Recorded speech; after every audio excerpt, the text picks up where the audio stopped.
Hey guys, tonight we dive deep, uncomfortably deep, into the scented, powdered, and tragically fragrant world of royal women and the impossible war they waged against stink. Picture it.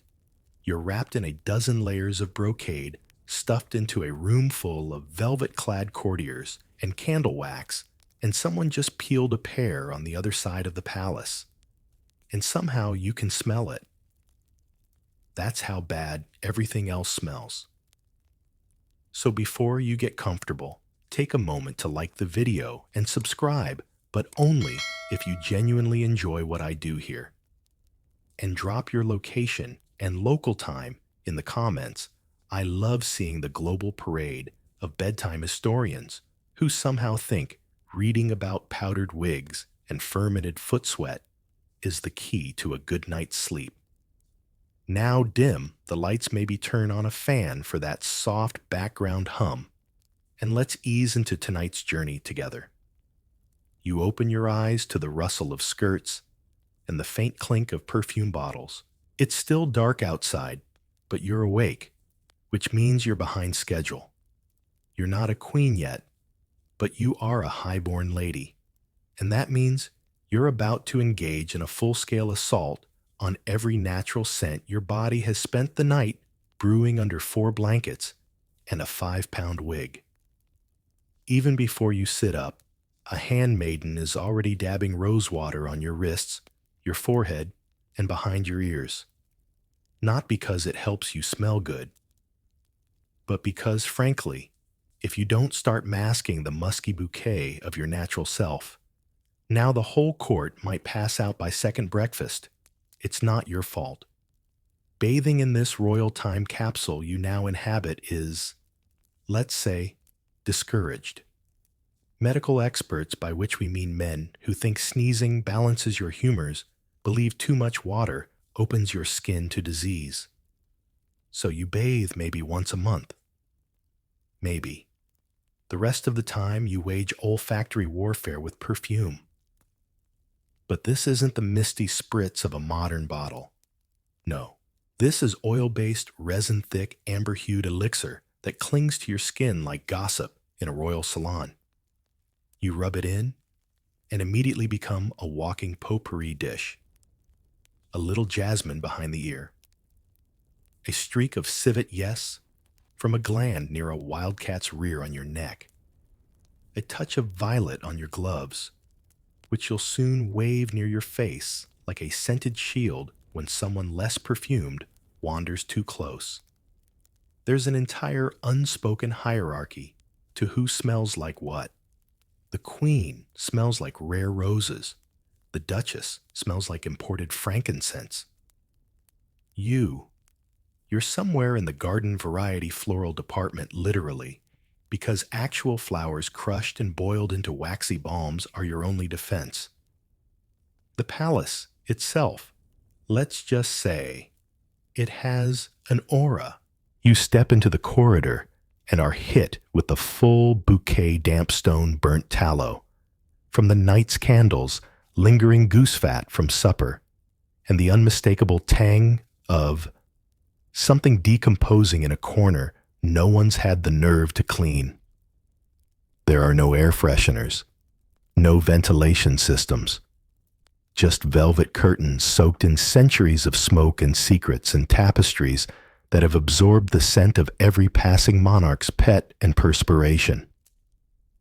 The corridors breathe with you musty, persistent, and just a little judgmental. But you are undeterred. You glide toward the day room, every inch of your being powdered, dabbed, and tucked, to hide the truth that your body is a battlefield of competing odors. And everyone else is losing too. A passing nobleman coughs discreetly into his handkerchief, not because he's ill, but because the countess of something unpronounceable just swept past, trailing a perfume so thick it should come with a warning label. Musk and myrrh. Exotic, expensive, smothering. Historically, this isn't just aesthetic, it's strategy. Royal women knew that smelling divine wasn't just a matter of elegance, It was political. A sweet-scented presence suggested wealth, purity, and control. Smelling bad, that was practically treason. If you reeked you weren't divine, you were suspicious. But the problem is, scent doesn't lie. It wafts. It leaks. And sometimes it betrays. One particularly unfortunate duchess once fainted at court, not from emotion, but from the combined perfume of 3 rival noblewomen who showed up drenched in competing florals.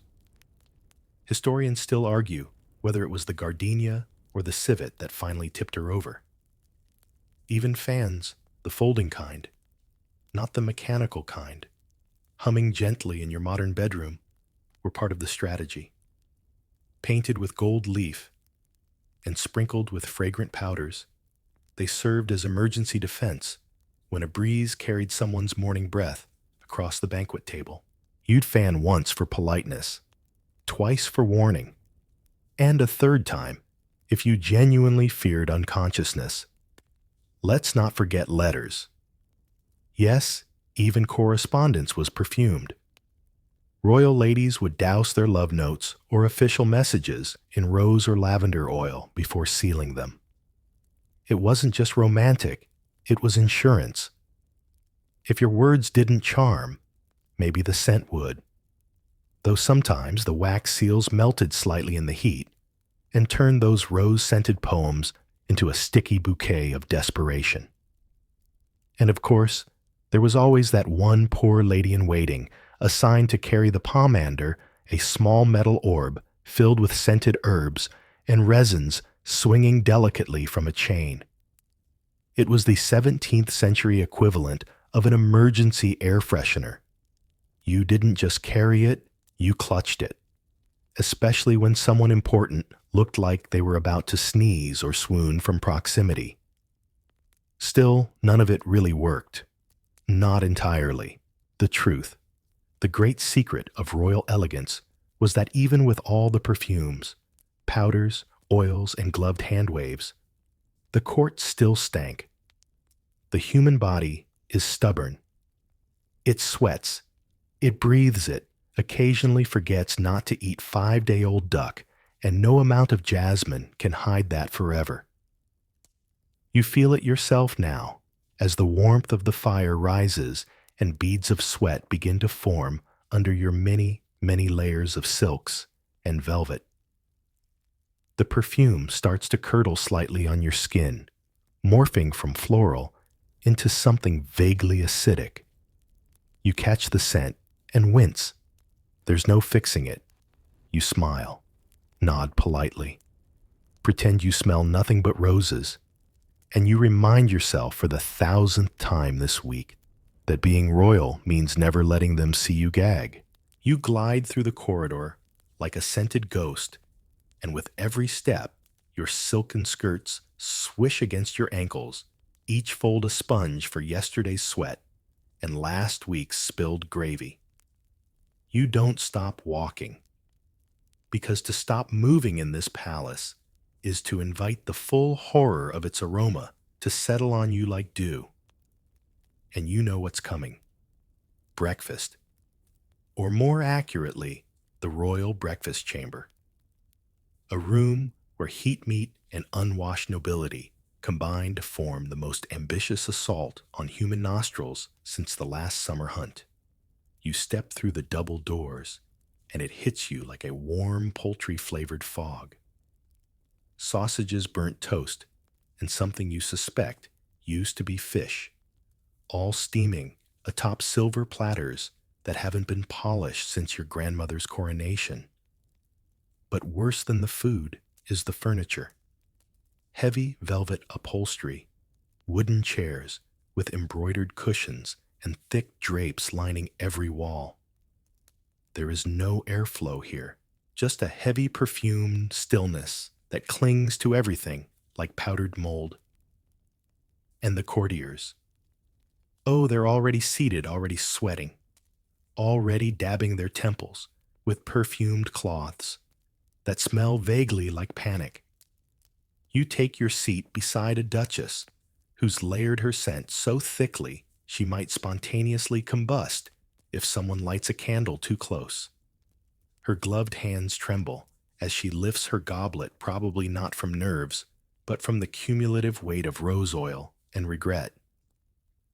Everyone pretends everything is fine, that the air doesn't taste faintly of goat, that the king's favorite hound hasn't just relieved itself beneath the table, that the princess opposite you hasn't just dabbed her nose with a handkerchief that smells suspiciously of cloves and desperation. This, of course, is the art of courtly denial. Royal etiquette doesn't allow for wrinkled noses. If you react to a smell, you're admitting it exists. And if it exists, then someone at this table must be responsible for it, which means that person could lose favor or worse, fashion credibility. So instead, you all breathe shallowly, sip tepid broth, and hope the worst of it wafts upward and not sideways. Your own scent shield begins to buckle under the pressure. The lavender water you used this morning has begun to turn. The citrus oils, once bright, now sour, cling to your collarbones like angry ghosts. The sachets sewn into your bodice, meant to emit gentle hints of violet and verbena, are now fighting a losing war against the odor creeping up from your underarms. And you haven't even had your boiled egg yet. It's a quiet tragedy, this daily breakfast ritual. A room of people dressed in their finest sitting, like bejeweled mannequins, while the invisible reality of bodily function slowly unravels their dignity. But this is the royal life. This is how you maintain appearances, by looking radiant while internally screaming. Who used musk on an empty stomach, because musk is everywhere.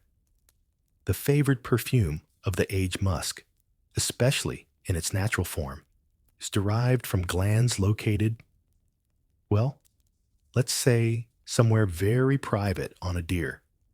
Once harvested, you don't want to know how it's dried aged, then turned into a scent that was somehow considered seductive. Except that in small, poorly ventilated rooms, it transforms into something far less pleasant, something animal, something haunting. And yet you must wear it, because to go unscented is to declare yourself poor sick or indifferent to elegance. Better to risk nausea than reputation. The queen herself once fainted during a midsummer luncheon. Some say from heat stroke. Others suspect it was the combination of roasted pheasant gardenia oil and a duke's unwashed breeches. Historians still argue whether the luncheon menu or the duke was to blame. But you make it through breakfast. Barely. After the last cup of spiced wine is lifted and the crumbs of almond cake brush discreetly into sleeves and napkins, you rise. The air behind you stirs. A cloud of sandalwood and lemon blossom trails in your wake, a blend your apothecary swears was worn by a Moorish princess. It now smells faintly like lemon broth. You're not done yet. Next stop, the day's audiences. Court life demands constant presence, which means constant maintenance. You stop in the antechamber and quickly pat your neck with a perfumed cloth. Your lady's maid fusses with your sleeves and whispers, "More orris root." You nod. It goes into your gloves, your shoes, the lining of your corset. Orris, root of powdered extract from iris flowers, is all the rage, not because it smells divine, but because it absorbs sweat like a noble sponge. It also happens to cost more than most servants earn in a month. You move into the throne room. The air is slightly better. Here, larger space, higher ceilings, and fewer platters of organ meats. But you can still catch notes of overripe wig powder and what might be the ghost of a recent fart from one of the lesser barons. You try not to breathe too deeply. This is when the real game begins. Royal women don't just smell nice, they compete. every duchess and marchioness is a scent tactician, layering bergamot with sandalwood ambergris, with rose cloves, with cinnamon, and hoping no one notices the sour milk undertones leaking from their petticoats. Fans flutter gloves, flick, and occasional compliments are dropped like grenades. My lady is that frankincense I detect indeed, imported from Cyprus. You must smell it properly. Oh, I am. I most certainly am. It's all about dominance. Whoever smells most exotic, most expensive, most composed, she wins. But you know the truth. Under every powdered neckline, every embroidered gown, every glove stitched with crushed jasmine, there is a woman sweating, desperately, and hoping no one notices. Because hiding smell is a performance, a fragile illusion. And some days, no matter how much lavender you boil, how many petals you crush, how many little silver pomanders you dangle from your waist, the stink wins. You sit beside the Princess of Navarre. She smells like lily and ambition. She shifts, and her skirts release a puff of forgotten eggs. You don't flinch. She doesn't flinch. You are both professionals. And so the day continues. You retreat to your chamber after hours of standing, nodding, and breathing through your mouth. No one told you diplomacy would smell like warm velvet and wilted tulips, but here you are. You peel off your gloves, fingers sticky with orris root and perspiration, and collapse onto the chaise. The fabric is embroidered with gold thread, yes, but also soaked with the scent of 5 years' worth of equally exhausted noblewomen. And now it's time to reapply. Your handmaiden enters with a tray, rosewater violet pomade powdered alum, and the crown jewel of your arsenal freshly distilled orange blossom essence. You want to bathe in it. You want to drown in it. But you settle for dabbing it along your collarbones and temples, where the afternoon sun has already kissed you with a sheen of very unregal glisten. That's when she brings out the big guns, the hair powder, your wig, or more accurately, your towering nest of hair and horsehair needs maintenance. It hasn't been fully taken apart in weeks, which is fine, because it is now held together mostly by friction faith and a frankly concerning number of pearl pins.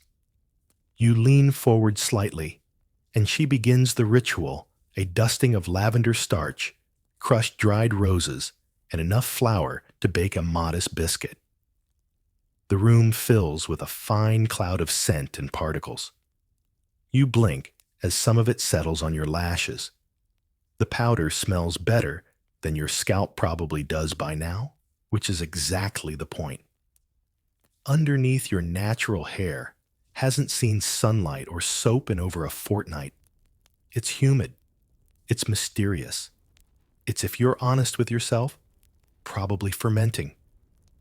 You try not to think about the Duchess of Montrose, who once removed her wig to find a mouse had taken up residence happily nesting in a bed of powdered rosemary and woven silk.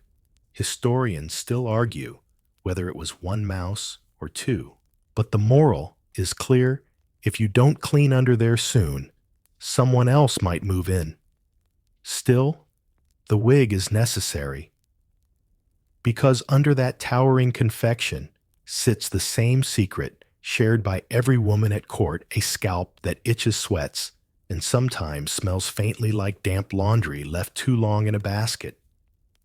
And no amount of lemon balm can fix it forever. But as long as the exterior is powdered, perfumed, and pearl-pinned, no one will question what lies beneath. The mirror reflects a vision of perfection, or at least highly scented denial. Outside, the bells ring for vespers. It's time to change again for dinner. Yes, another gown, another set of gloves, another round of war paint and olfactory armor. Your new gown is emerald brocade with a tight bodice and a train so long it needs its own servant. The inside smells faintly of cedar, the best you can hope for, when gowns are rarely washed and always worn layered over chemises that haven't dried properly since last Tuesday. But cedar isn't all that lingers. There's also a hint of last week's spilled custard. And something else. Something sour. You try not to investigate. Royal fashion doesn't allow for pause or honesty.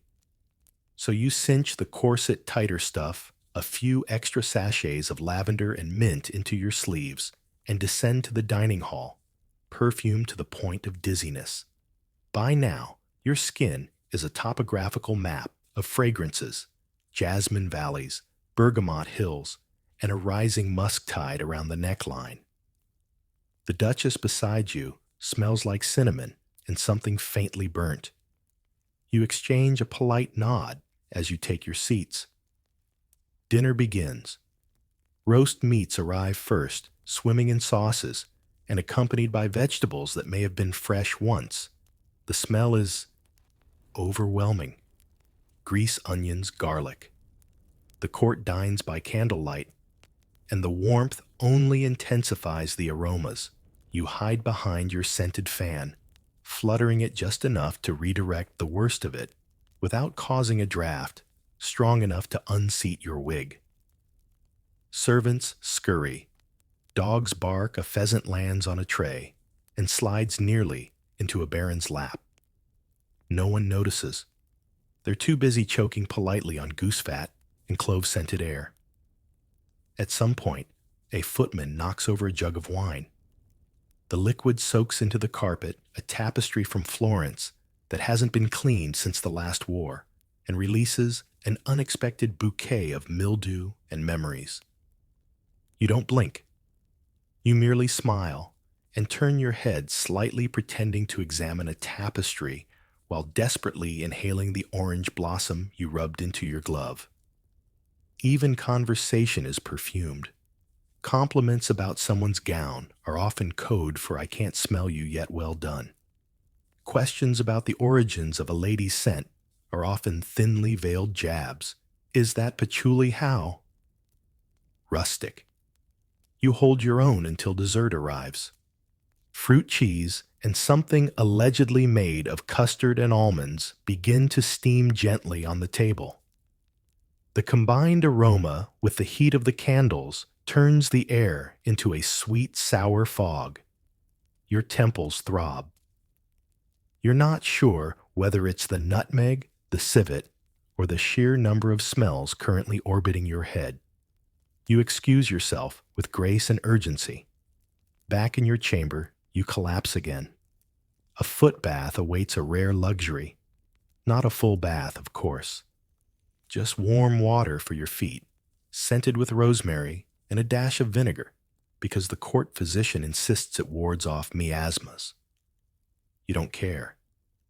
You just want to feel something clean. Your maid removes your shoes. The scent that rises is historic. You try not to react. Your shoes, tiny velvet-lined things, have been worn daily for weeks. The silk stockings inside are damp, vaguely floral, and very sad. Your feet sigh into the water. For a moment you are free. Not for long. The nightly ritual begins: another dusting of powder, a swipe of perfume under each arm, and a final rinse of your mouth with rosewater. Not because it freshens breath. It really doesn't. But it's symbolic. And anything symbolic is fashionable. You crawl into bed alone, but surrounded by your best defense: 4 sachets of dried mint, 2 pomanders of ambergris, and a lace nightcap doused in violet oil. You smell like a greenhouse caught fire in a cathedral. But you'll sleep. Maybe. Tomorrow it starts again. Morning arrives not with birdsong, but with the rustle of taffeta and the creak of an overused chamber pot being emptied by a groggy servant. The air in your room, despite the open window, is thick with lavender damp wool and the ghost of yesterday's goose dinner. You roll over in bed, which is more of a perfumed battleground than a place of rest. The linen is crisp, but only in texture.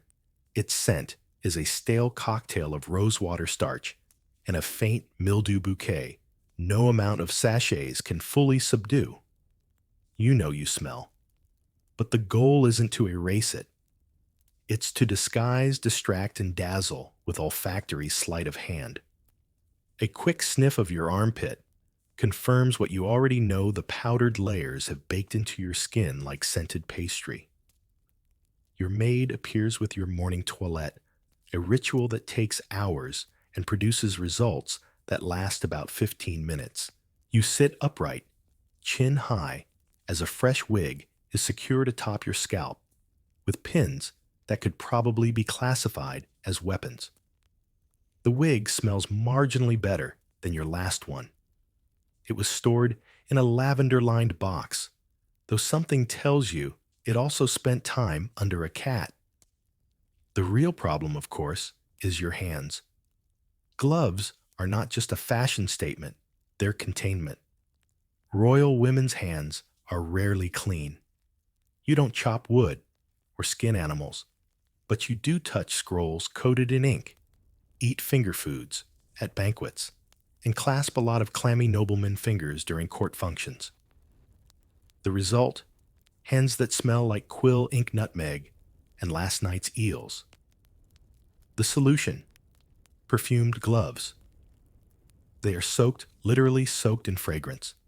Popular choices include ambergris, rose oil, orange peel, and something called angelic root, which sounds heavenly, but smells like sweetened soil. You pull them on like armor, hoping no one notices the faint yellowing at the fingertips. You've worn these gloves for 3 days straight, and the seams are beginning to betray their secrets. It's a race between scent, decay, and fashion tragedy. Still, you lift your gloved hand to your face and inhale. It's pleasant enough. If you ignore the undercurrent of salt and stale goose grease, you dab a little more violet oil at the wrist for good measure. The irony isn't lost on you. While these gloves are meant to mask unpleasant odors, they've become portable evidence of them. You flash back to a moment at court last week. The Queen's favorite cousin removed her glove to gesture dramatically during a poetry reading, only for a faint but unmistakable odor to escape. It smelled like pickled turnip. The scandal echoed through the halls for days. Historians still argue whether it was the glove or the poetry. You rise and make your way toward the conservatory, a brief reprieve from heavy perfumes and human funk. The air is lighter here, filled with actual flowers and not their boiled-down ghosts. You inhale deeply. Lilacs, honeysuckle, soil. Not clean exactly, but honest. And that's when you spot her, the Duchess of Arles, walking alone, fanning herself with a delicate ivory fan shaped like a peacock tail. She smells incredible, subtle, crisp, like lemon rind and pine. You feel something between admiration and suspicion. How did you manage that blend, you ask, trying not to sound too desperate? She smiles enigmatically. A secret, she says, from the East, which probably means it was imported from somewhere entirely made up. But the important part is this: her scent game is strong, and yours, well, yours is beginning to fray, especially around the shoes. Ah, yes, your shoes. Elegant velvet, delicately embroidered with gold thread and lined with silk. Also, a nightmare. Your feet haven't been fully dry since last spring. The shoes are not washable. The insoles are barely breathable. The result? A musk so specific you could probably be identified by scent alone in a dark alley. Or worse, a royal ball. You once read that noble women used to stuff dried rose petals into their slippers to absorb moisture. You tried it. It just turned into soggy flour stew. Today you opt for another traditional tactic, placing a thin slice of lemon peel beneath each heel. It works. Temporarily, but you'll be squeaking citrus all the way to dinner. By midday, the battle against scent fatigue becomes psychological. You are not your body, you are your perfume. The idea is to stay ahead of yourself, layered masked, and 2 steps away from self-combustion. And then comes the worst enemy of all heat. It's unseasonably warm. The sun pierces through the stained glass and transforms the palace into a radiant oven. The tapestries trap heat. The wigs trap heat. The gowns trap every cursed drop of sweat you dare to emit. By the time you sit down for lunch, your back is damp, your sleeves are suspiciously spongy, and your powdered neckline has begun to look less frosted elegance and more baker's accident. Still you smile. You dab your upper lip discreetly with your perfumed handkerchief and pretend everything is fine. Someone asks about your favorite scent combination. You answer automatically hyacinth and bergamot, with a touch of clove. What you don't mention is the backup pomander you've stuffed into your corset. A tiny orb of silver filled with herbs pinned to your underthings like a desperate secret. You're not proud. But in this war, you take every advantage. There's a rumor that a royal cousin once wore a string of tiny perfume vials around her waist, tucked beneath her petticoats. One burst during a dance. She smelled like elderflower and gin for weeks. You wonder if that was really an accident. Historians still argue whether it was sabotage or self-defense. You retreat once more to your room in the late afternoon.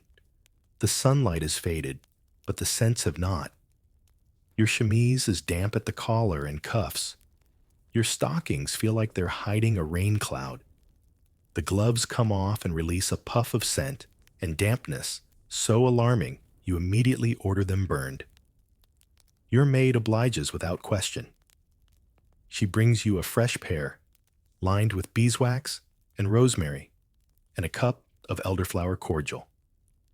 You sip slowly, letting the cool sweetness distract you from the fact that your feet now smell faintly like lemon soup and regret. The war continues tomorrow. But tonight, you'll rest surrounded by your trusted allies, mint sachets, rose-scented hair powder, and a single pomander that smells mercifully like a memory of spring. You awaken the next day to the scent of failure. Not dramatic, not tragic, just the quiet, stale whisper of yesterday's perfume mingling with something that might be damp wool or the faint ghost of pickled turnip. Again, your bedclothes, once romantic with their sachets and lace, now tell the truth. They've absorbed the past week of lavender oil, sour sweat, and nighttime foot ointment. It's less a bed and more a slow-cooking memory sponge. You shuffle upright, feeling the tug of damp linen clinging to your arms, and exhale into the silence. And the first thing you smell is your own hands. It's not their fault, really.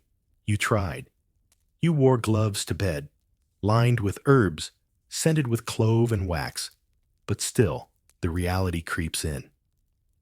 Underneath the courtly polish, your skin has become complex. You sniff again. Something faintly metallic. Maybe nutmeg number iron sweat, and whatever lived on the pewter handle of the banquet room's chair last night. You rise quickly, suddenly aware that your fingers are not just fragrant, they are an echo of every object you've touched this week. Enter the perfume tray. Again. Your maid doesn't even greet you anymore. She knows. You sit at the dressing table and let her begin the daily resurrection. She lifts a tiny bottle shaped like a swan and tilts it toward your wrists. A single drop of what they call Regent's Delight, a syrupy mixture of myrtle sweet almond and something suspiciously like vinegar. You brace yourself. It smells complicated, which is royal code, for it masks more than it reveals. And then the gloves return. Today's pair, pale ivory, with blue embroidery and a faint smell of violets. You don't remember them being yours, but you're not about to complain, because they don't smell like old duck fat, and that's enough. You pull them on and think about how the art of scent, especially on one's hands, has become a royal language. There are stories, whispered through halls, about gloves soaked in ambergris being passed secretly during dances, the scent lingering as a message. Or gloves rubbed with mint and vinegar by women in mourning, not just to disguise tears, but to keep others away, to carve out a circle of air no one else could breathe. But not all glove stories are poetic. One infamous tale involves a French countess who gifted her rival a pair of perfumed gloves, lovely rare, laced with almond and citrus, also laced with poison. The poor woman passed out mid-curtsy and died smelling faintly of orange blossom. Historians still argue whether the poison was intentional or just 16th century quality control. Today, thankfully, your gloves only hold secrets of hygiene and court strategy. Because you've developed a trick something the other women haven't caught on to yet. A private stash of dried lemon peels tucked into your dresser drawer, wrapped in muslin and hidden beneath a false bottom. You discovered it after a particularly pungent dinner, with an earl whose breath could have withered tapestry. One delicate touch of citrus to your palm, then to the rim of your goblet, and you were safe. He thought you were flirting. You were surviving. And now you never leave your room without citrus oil discreetly dabbed on your glove's inner seams. Still scent is slippery. It never stays where it's put. By the time you reach the Queen's Solar for a morning embroidery circle, your lemony defense has mixed with the amber from your gloves, your skin's own stubborn musk, and something faintly herbal. You hope it reads as sophisticated. You suspect it reads as trying too hard. The Queen herself smells like roses, always. She has her own perfumer, her own distillation room, and access to the purest rose oil imported from Damascus. It's rumored she has a private bath of rosewater once a month, a shocking frequency. But the result is that her mere presence makes everyone else feel like they've been marinating in turnip broth.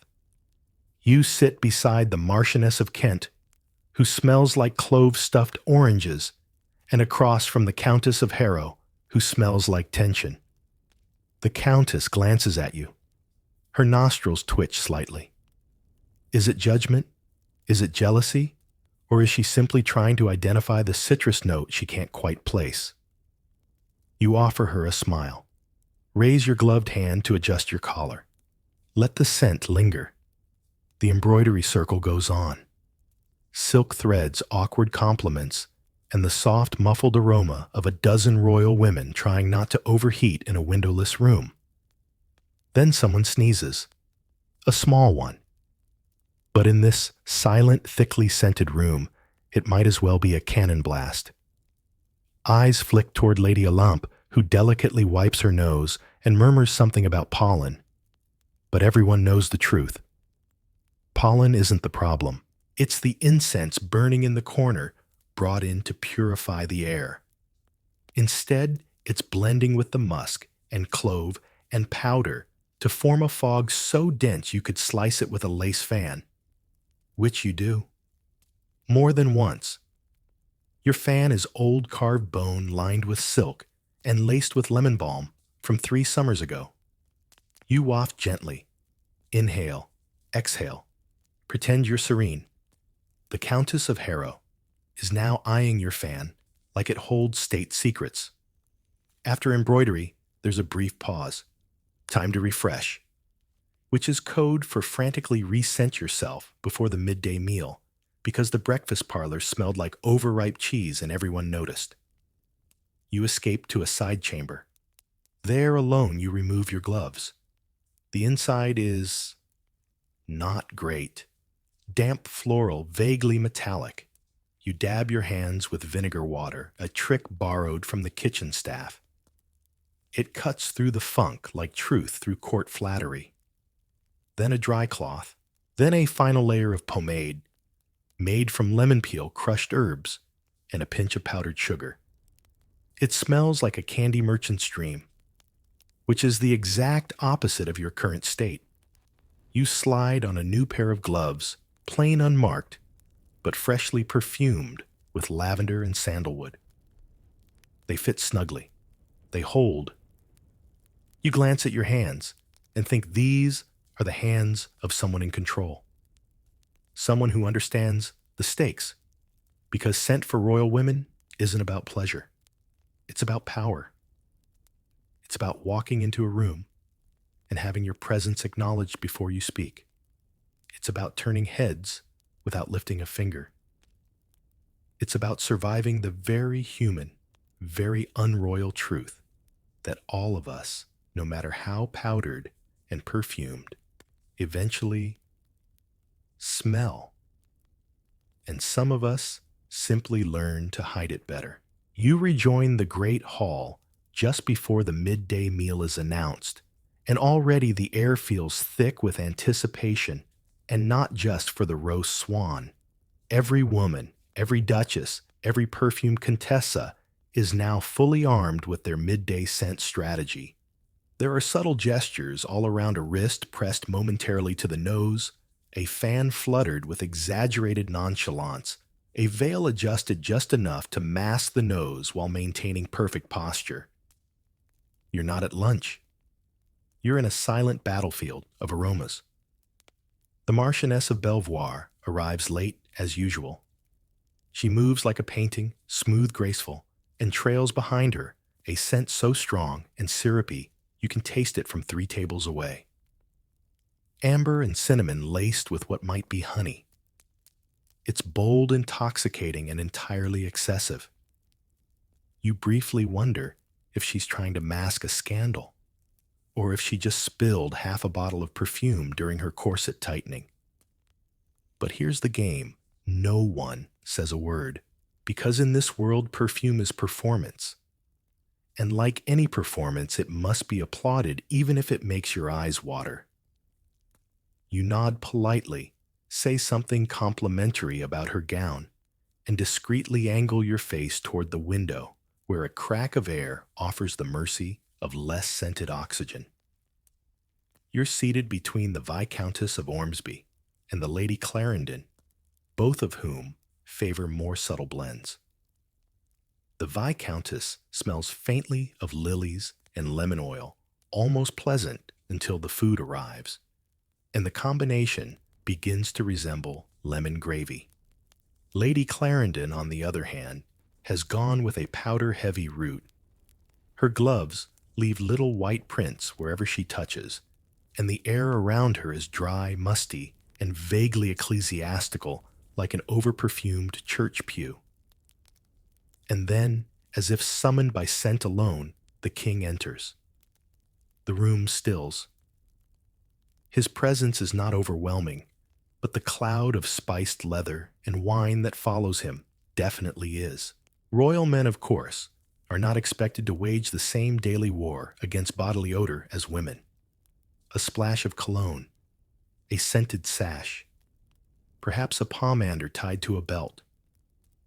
But the truth, most of them just smell like whatever they were sitting near an hour ago.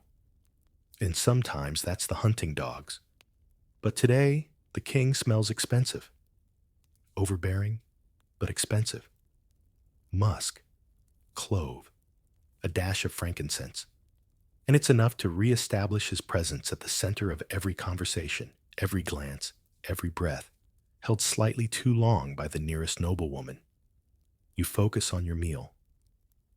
Carefully, because scent and taste are traitorous siblings.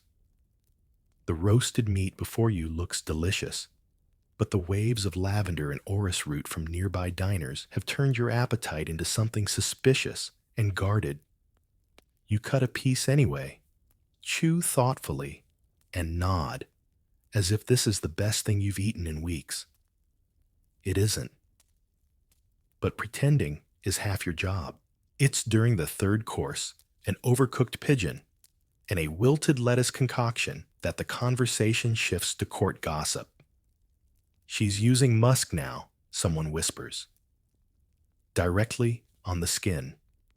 The she is never named, but you all know. Lady Thwaite, the one who fainted in the heat last week and had to be discreetly dragged behind a tapestry. Her perfume lingered far longer than she did. Historians still argue whether she actually fainted or if it was just her perfume becoming sentient and attempting escape. You sip your wine and offer no opinion. But inside, you wonder, when did perfume become this aggressive?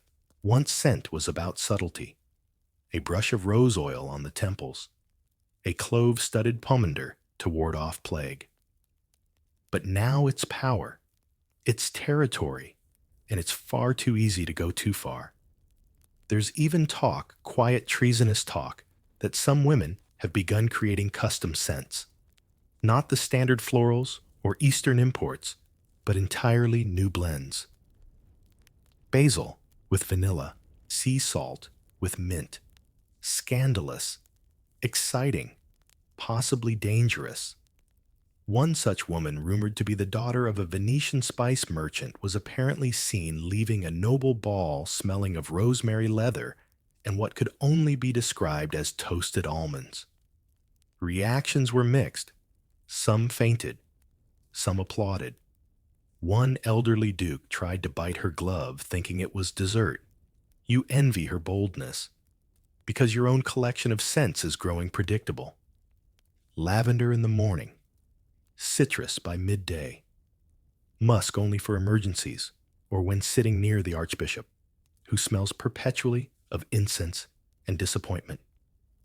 You've been playing it safe, respectable, smelling exactly as you ought to. But now you're starting to wonder, what if scent could be something more? What if instead of hiding yourself behind rosewater and powdered cloves, you wore something entirely your own? Something unexpected, something confusing, something that didn't just hide the human beneath the silk, but announced her. You tuck the thought away. Too dangerous, too bold, but it lingers like a trace of perfume on a silk fan. As dessert arrives, sugared dates and soft cheese, you excuse yourself again. You've developed a reputation for freshening up often, and honestly, it's working. No one suspects you're slowly experimenting. That under your skirt, tucked into a secret pouch, you've begun carrying tiny scraps of cloth, doused in your own mixtures. Lavender with vinegar, lemon balm, and a trace of black pepper. So far, no one's complained, but no one's noticed either, until today. Lady Clarendon joins you in the side corridor. She waves a gloved hand in front of her nose and smiles. You smell different, she says. Do I? You ask innocently. Unusual, not unpleasant, just curious. She leans in slightly, the scent of her talcum-scented neck making your nose itch. Is it new? You shrug. Just experimenting. She nods slowly, clearly weighing whether this is brave or foolish. Careful. The queen likes predictability. And that's the truth of it. Perfume, for all its elegance and artistry, is about control. The queen smells like roses because she must. The princess wears violets because she's expected to. Scent is regulation, tradition, identity by way of nose. But you're no one important yet. Which means you can still try things, still explore, still ask the dangerous question, what if royal women stopped hiding their scent behind layers of powder and florals, and simply smelled like themselves? It's a risky thought, but one that, like all bold ideas, begins quietly. And in this corridor, with your gloves faintly spicy and your fan gently trailing lemon and clove, you feel for the first time in weeks unscented by fear. You spend the next few days testing the limits. Subtly, of course. You're not foolish enough to drench yourself in vinegar and wander into the chapel, but each morning you tweak the formula just slightly. Today, a whisper of thyme. Tomorrow, crushed marigold steeped overnight in rosewater. The results are mixed, sometimes refreshing, sometimes startling. Once you nearly gave the head footman a nosebleed with an overly generous dab of peppermint oil behind your ears. But you learn, and so does your skin. Your arms begin to develop tiny bumps, not quite hives, but a definite protest. Your maid, ever loyal, raises a brow while dabbing your shoulders with cold compresses soaked in milk and honey.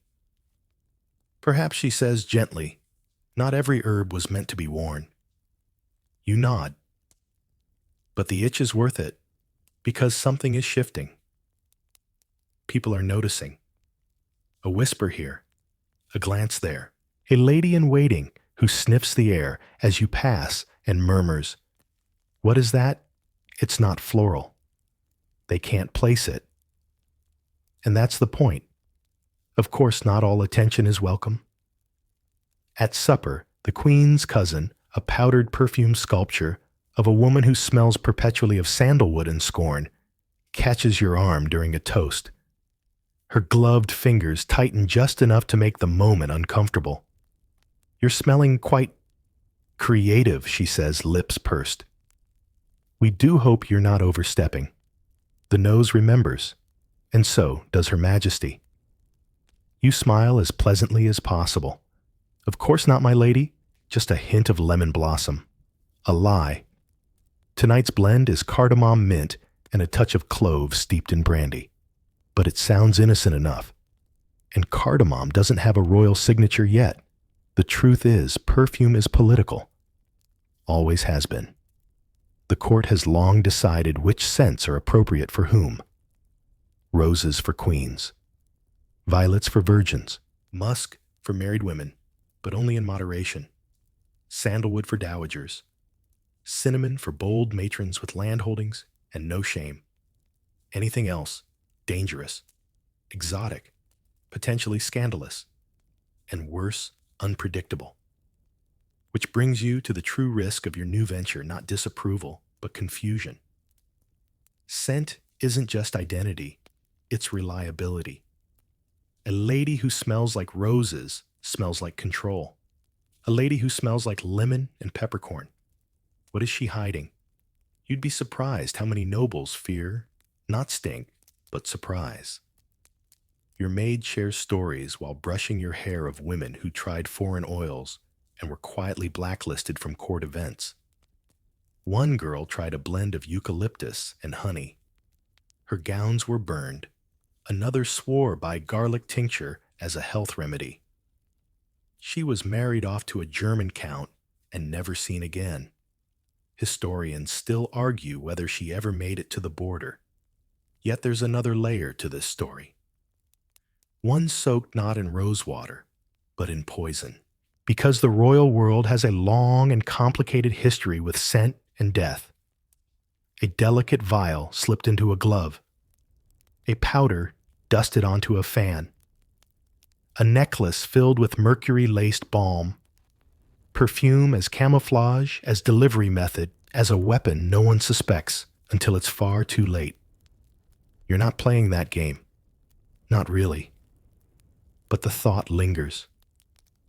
When scent becomes a symbol, anything unfamiliar becomes suspect. A new fragrance could be revolutionary, or treason. And then there's the migraine. It hits mid-afternoon during a poetry recital hosted by the Viscountess of Ipswich, a woman who smells like cinnamon disappointment and far too much ambergris. You're seated beneath a stained glass window, sweating quietly in your chair, when the scent storm hits 12 noblewomen, 4 dukes' wives, 3 imported priests, and someone's aunt wearing bergamot oil like war paint. Your nose twitches. Your vision swims. The poem ends in a haze of rhymed couplets and headache. You escape. Barely. Outside, the air is fresh. Honest. You remove your gloves and breathe in the real world, the damp scent of stone grass and distant horse. It's glorious. You almost cry. It's a reminder humans are not meant to exist inside clouds of layered scent for days on end. Perfume in high doses isn't elegant. It's toxic. Literally sometimes. Lead, mercury, and arsenic have all made appearances in historical perfume concoctions. The Queen's famed white elixir of divine grace contains powdered pearl opium resin and a dash of white lead. She wears it only on state occasions, and only for 15 minutes. Any longer, and her skin begins to flake like old parchment.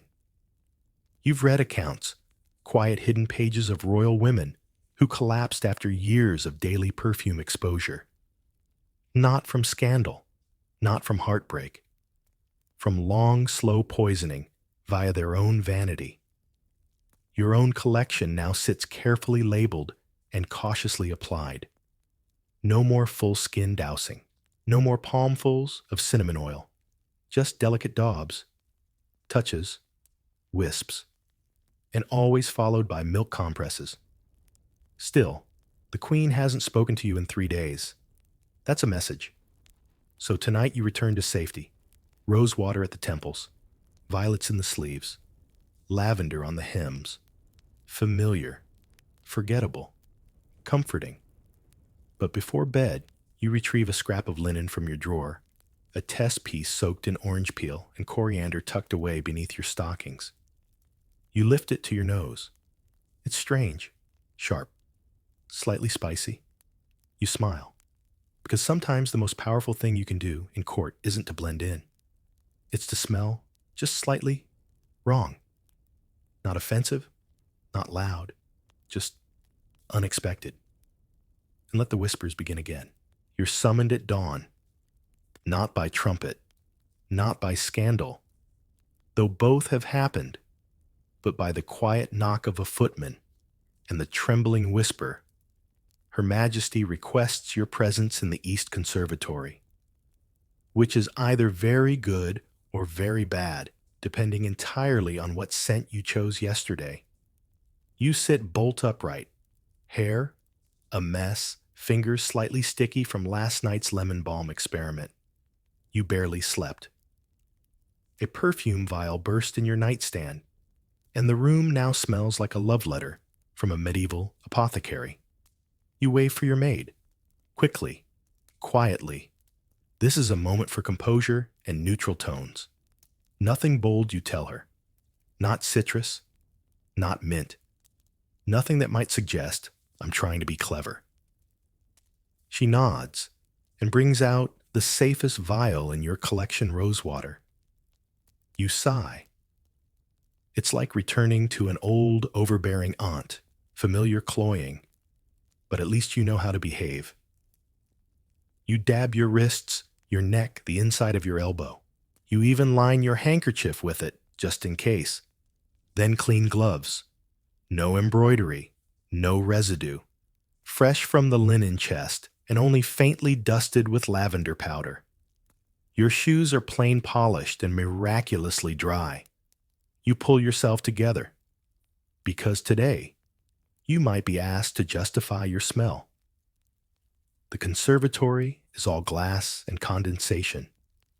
The early sun beams through colored panes, hitting pots of wilting geraniums and puddles left from last night's storm.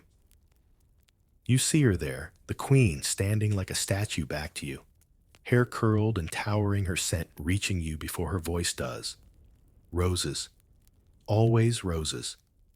You suspect it's no longer her favorite, but tradition demands. She turns. She smiles. She gestures to the seat beside her. You sit. Tell me, she says, plucking a leaf from a potted basil plant. What do you think of this? You lean in, sniff. It's basil. Fresh, sharp, slightly spicy. I think you say carefully it's honest, but difficult. She laughs. Precisely. And yet one of the maids suggested it to me as a base for a new scent. You pause. Is this a trap? She continues. I find myself bored. Everyone smells the same. Even the roses, beloved as they are, have begun to tire me. And then there's you. You hold your breath. You are quite literally under olfactory interrogation. There's a note I keep catching near you lately, she says, tilting her head. It doesn't belong to any of the standard recipes. Something clean but not floral, not citrus. Something deliberate. You nod slightly. Your mouth is dry. Your palms begin to sweat under the lavender gloves. I'm not offended, she adds quickly. I'm intrigued, but I do hope it's not a message. Ah, there it is. Because perfume in court is not just scent. It's signal. A message of defiance. A whisper of ambition. An unspoken criticism. And sometimes an invitation. You reply gently. Your Majesty, it's only curiosity. Nothing more. She stares at you, then nods. Curiosity is fine, she says, until it becomes rebellion. Then she smiles again. And for a moment, the room smells only of roses. You are dismissed. You float out of the conservatory with the weight of 1,000 unspoken consequences pressing into your spine.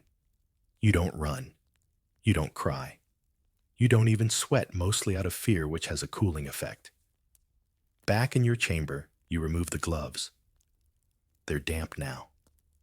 The lavender is fading. You resist the urge to toss them in the fire. Your maid brings you news the queen has sent a gift. A vial of rose essence. Imported. Rare. Sealed in gold. Heavy symbolism. You smile. Thank her. Place it carefully on the tray. And begin planning your next blend. Because truth be told, the queen wasn't angry. She was curious. She wanted to know what you knew. And curiosity in court is power. It can be dangerous, yes, but it can also open doors. Still, you play it safe that evening. Dinner is formal. Guests from Spain. Everyone smells of frankincense and caution. You do too. Lavender, rose, a faint trail of orris root just in case someone leans too close. But the real hazard isn't dinner, it's what follows. Evening prayers. The chapel is beautiful. Marble floors, gilded statues, stained glass saints judging you from every angle. It is also a sensory prison.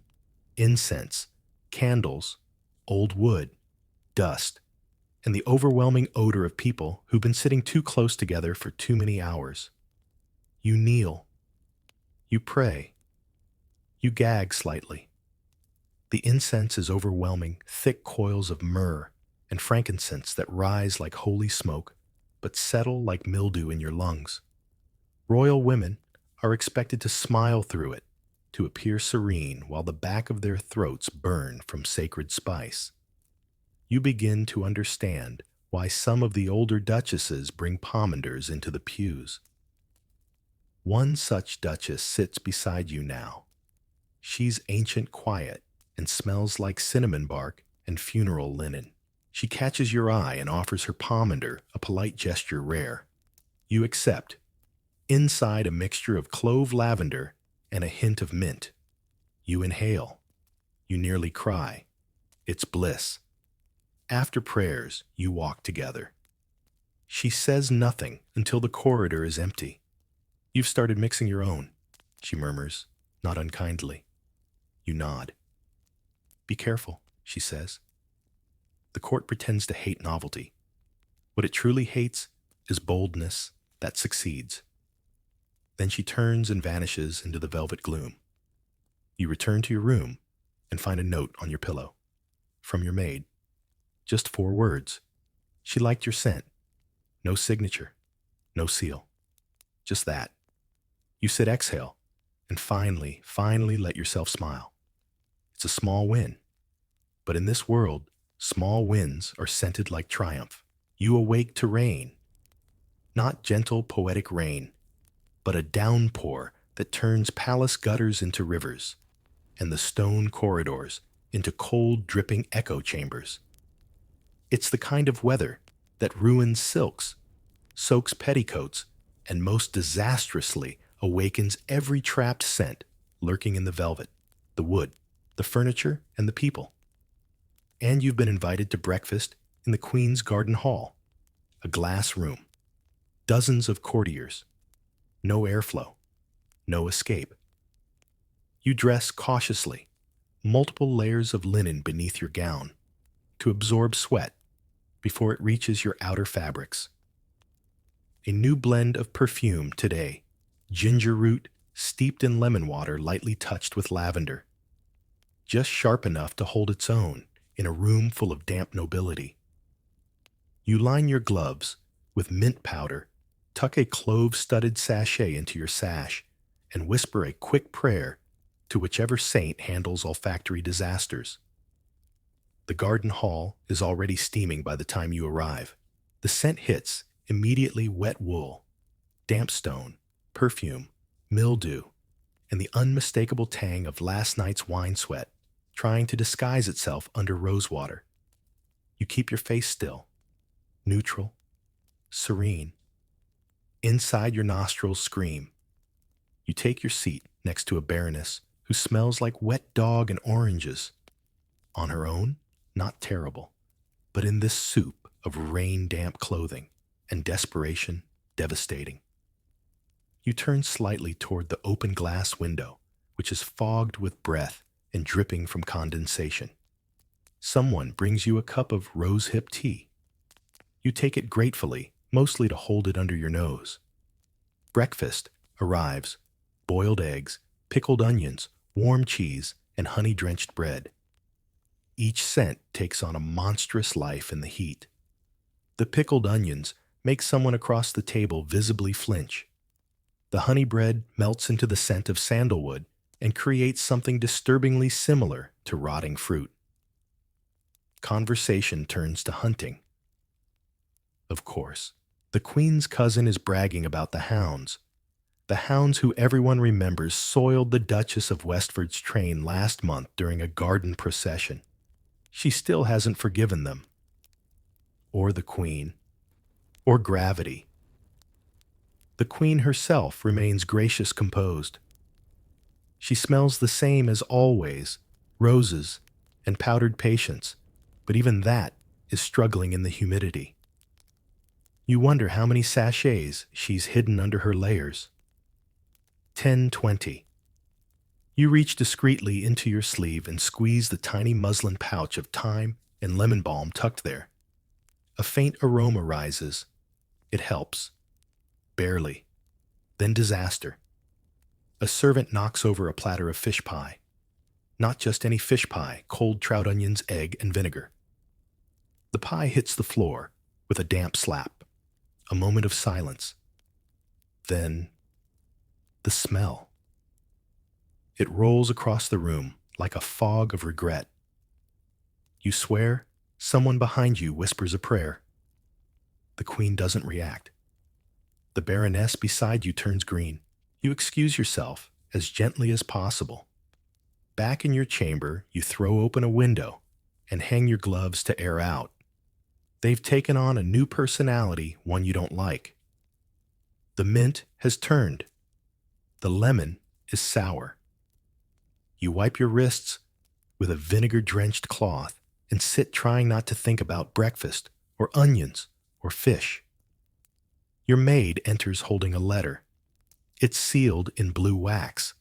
Not the Queen's, the Duchess of Montrose, infamous for her beauty, and for once wearing a bodice so heavily perfumed it made the Archbishop faint during a blessing. You break the seal. Inside I require your expertise. Discretion essential. You'll be well rewarded.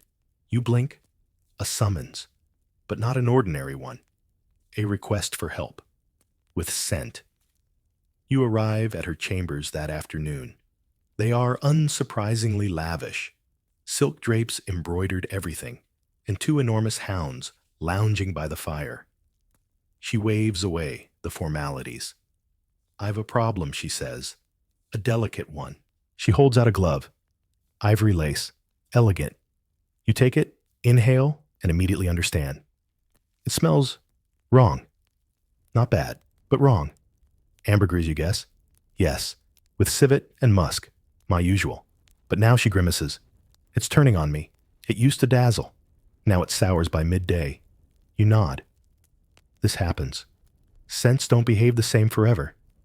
Age body chemistry diet, they all play tricks. What once seduced now repels. And in court the nose has a long memory. She looks at you hopefully. I need something new, she says. But not shocking.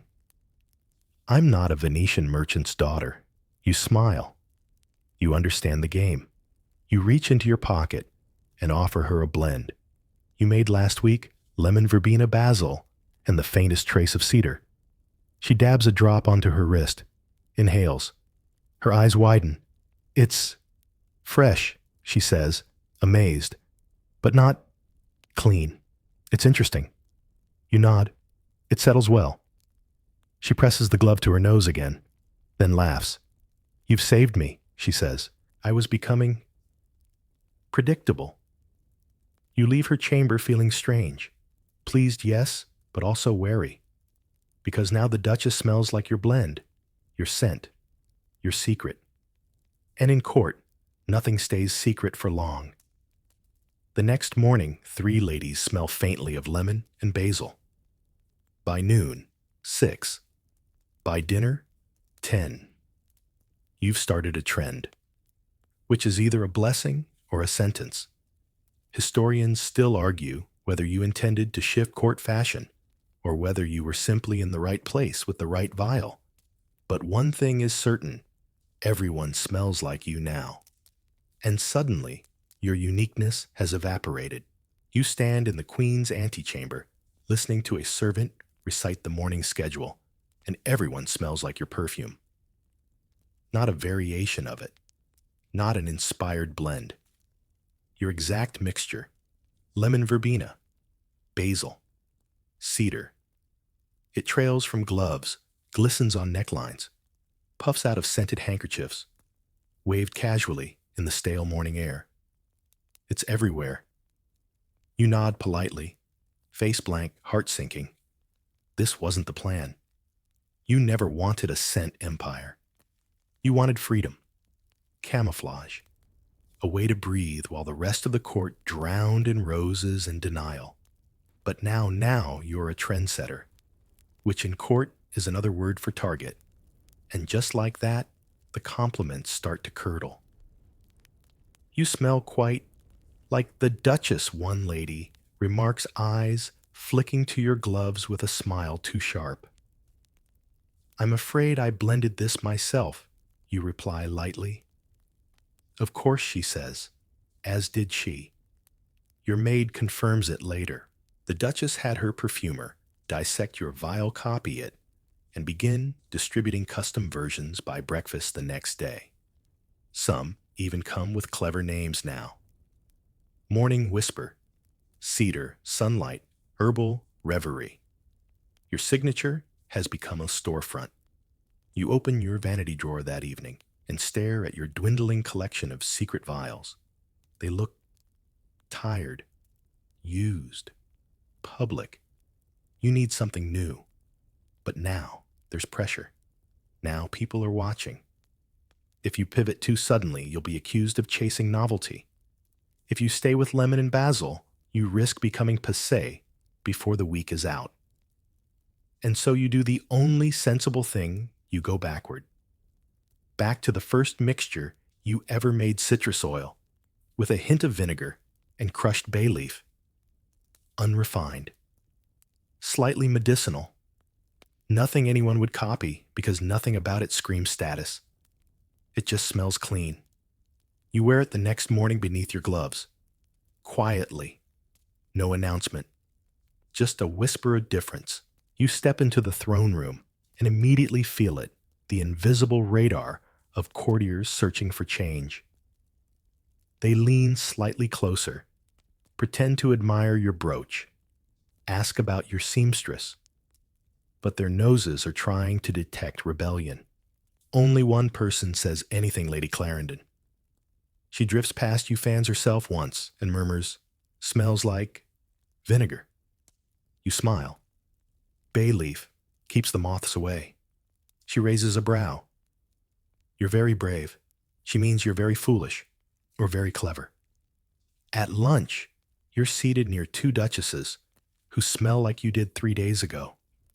They have that "I discovered this myself" look, nodding confidently at each other as they drown in your former blend. You almost pity them. The queen says nothing, but you notice her look lingers a moment longer when you bow. That evening, a letter arrives from the Countess of Meath, a woman known for her obsession with Eastern oils and her intense dislike of basil. It reads, "I'm told you favor vinegar now. Bold. I'd like to speak privately. Enclosed is a sample I think you'll enjoy." Inside the packet, a sliver of cloth soaked in something dark, rich, unfamiliar. You raise it to your nose and are instantly confused. Is that tobacco? No, something smokier. Resin, maybe. A hint of myrrh. And something bitter underneath. Unpleasant, but intriguing. You don't sleep much that night. You wake early and walk the garden paths before breakfast. The rain has stopped, and the air smells like wet grass and last night's storms. For once, it's real. Untouched. You inhale deeply, and for a moment your skin feels like it belongs to itself again. In the rose arbor, you run into the queen.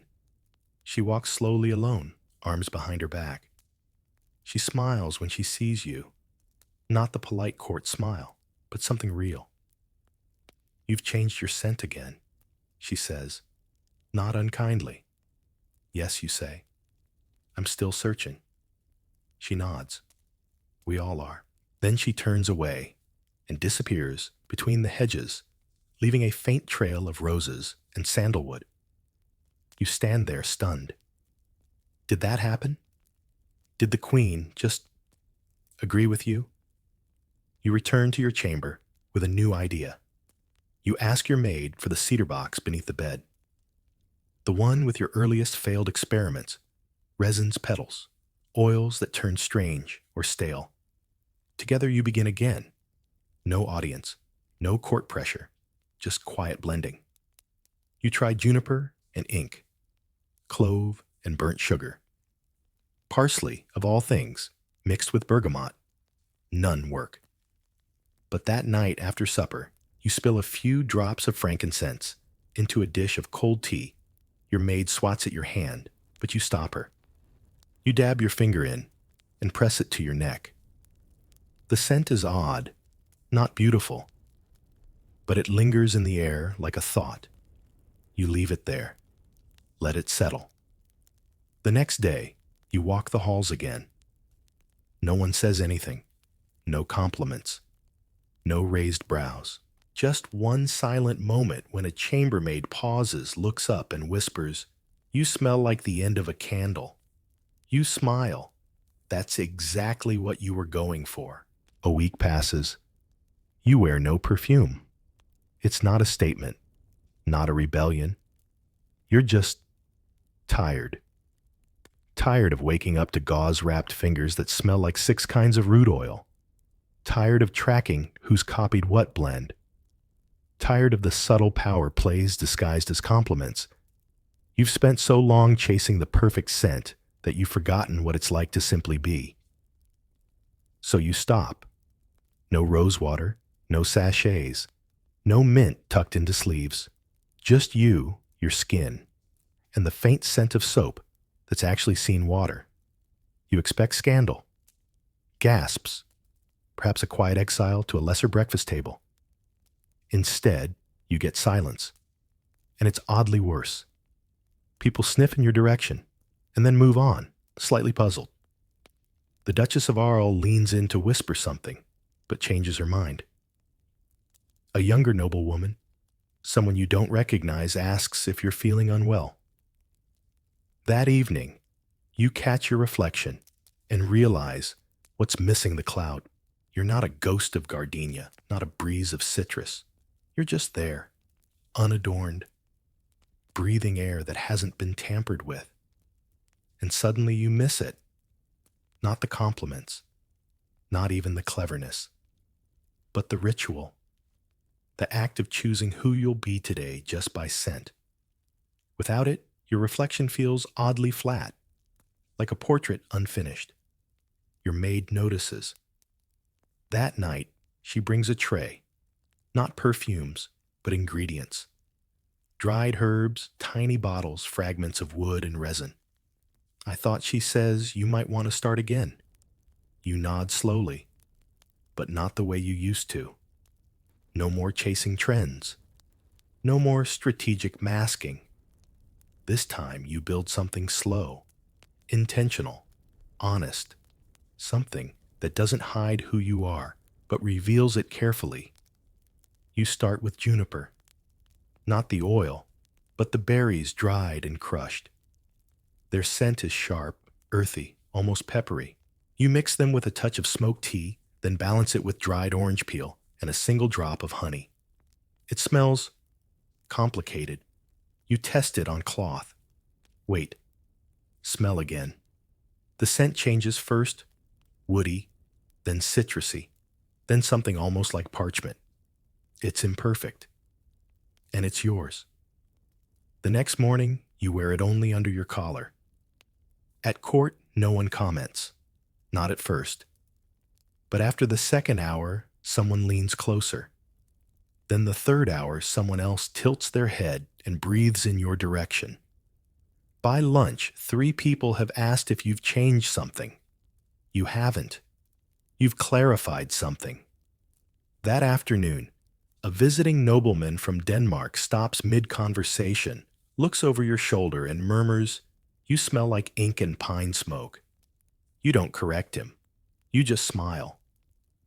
It becomes a quiet game watching people react. Some sniff and smile.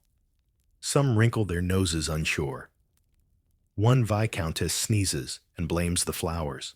But you notice something else. You're not the only one experimenting anymore.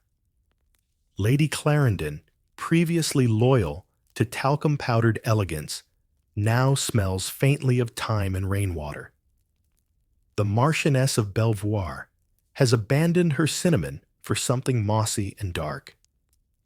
Even the Duchess of Montrose, who once stole your blend without blinking, now carries a vial of myrrh and fig, an oddly comforting scent that smells like a hug you didn't know you needed. The court is shifting. Slowly. Historians might one day claim it was political. That scent changes mark the end of a stale era. But you know better. It's boredom. It's curiosity. It's the realization that identity isn't fixed. It's blended, layered, ever-changing. The Queen sends another vial. No note, just a simple bottle unmarked. Inside, the scent of iris root and wood smoke. You wear it once in the library. The librarian leans over to retrieve a scroll and murmurs, "You smell like an old book and a fresh page." It's the best compliment you've ever received. But there are risks. One afternoon, you're summoned to an audience with the Chancellor's wife.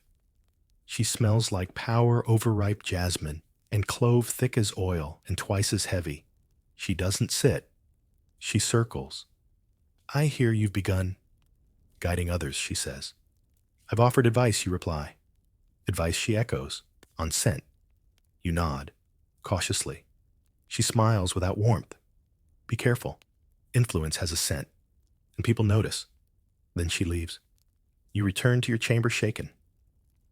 Your maid says nothing. Just brings warm water and a towel steeped in rosemary. You breathe in. Hold it. Exhale. Influence smells like ink and pine and fear. But you keep going. You blend a new scent that night. thyme juniper, and a trace of beeswax. A grounding mixture. Something you could wear to war or to sleep. You dab it onto your collar, your cuffs, the inside of your gloves. The gloves, once merely containers, now carry messages. Lady a Lump squeezes your hand during a toast and later sends a note that blend made me feel like I hadn't lied all week. Thank you.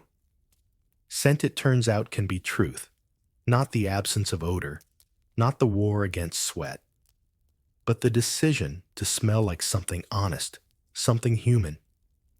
The Queen sends no further vials, but at her next banquet, you notice something new in the air.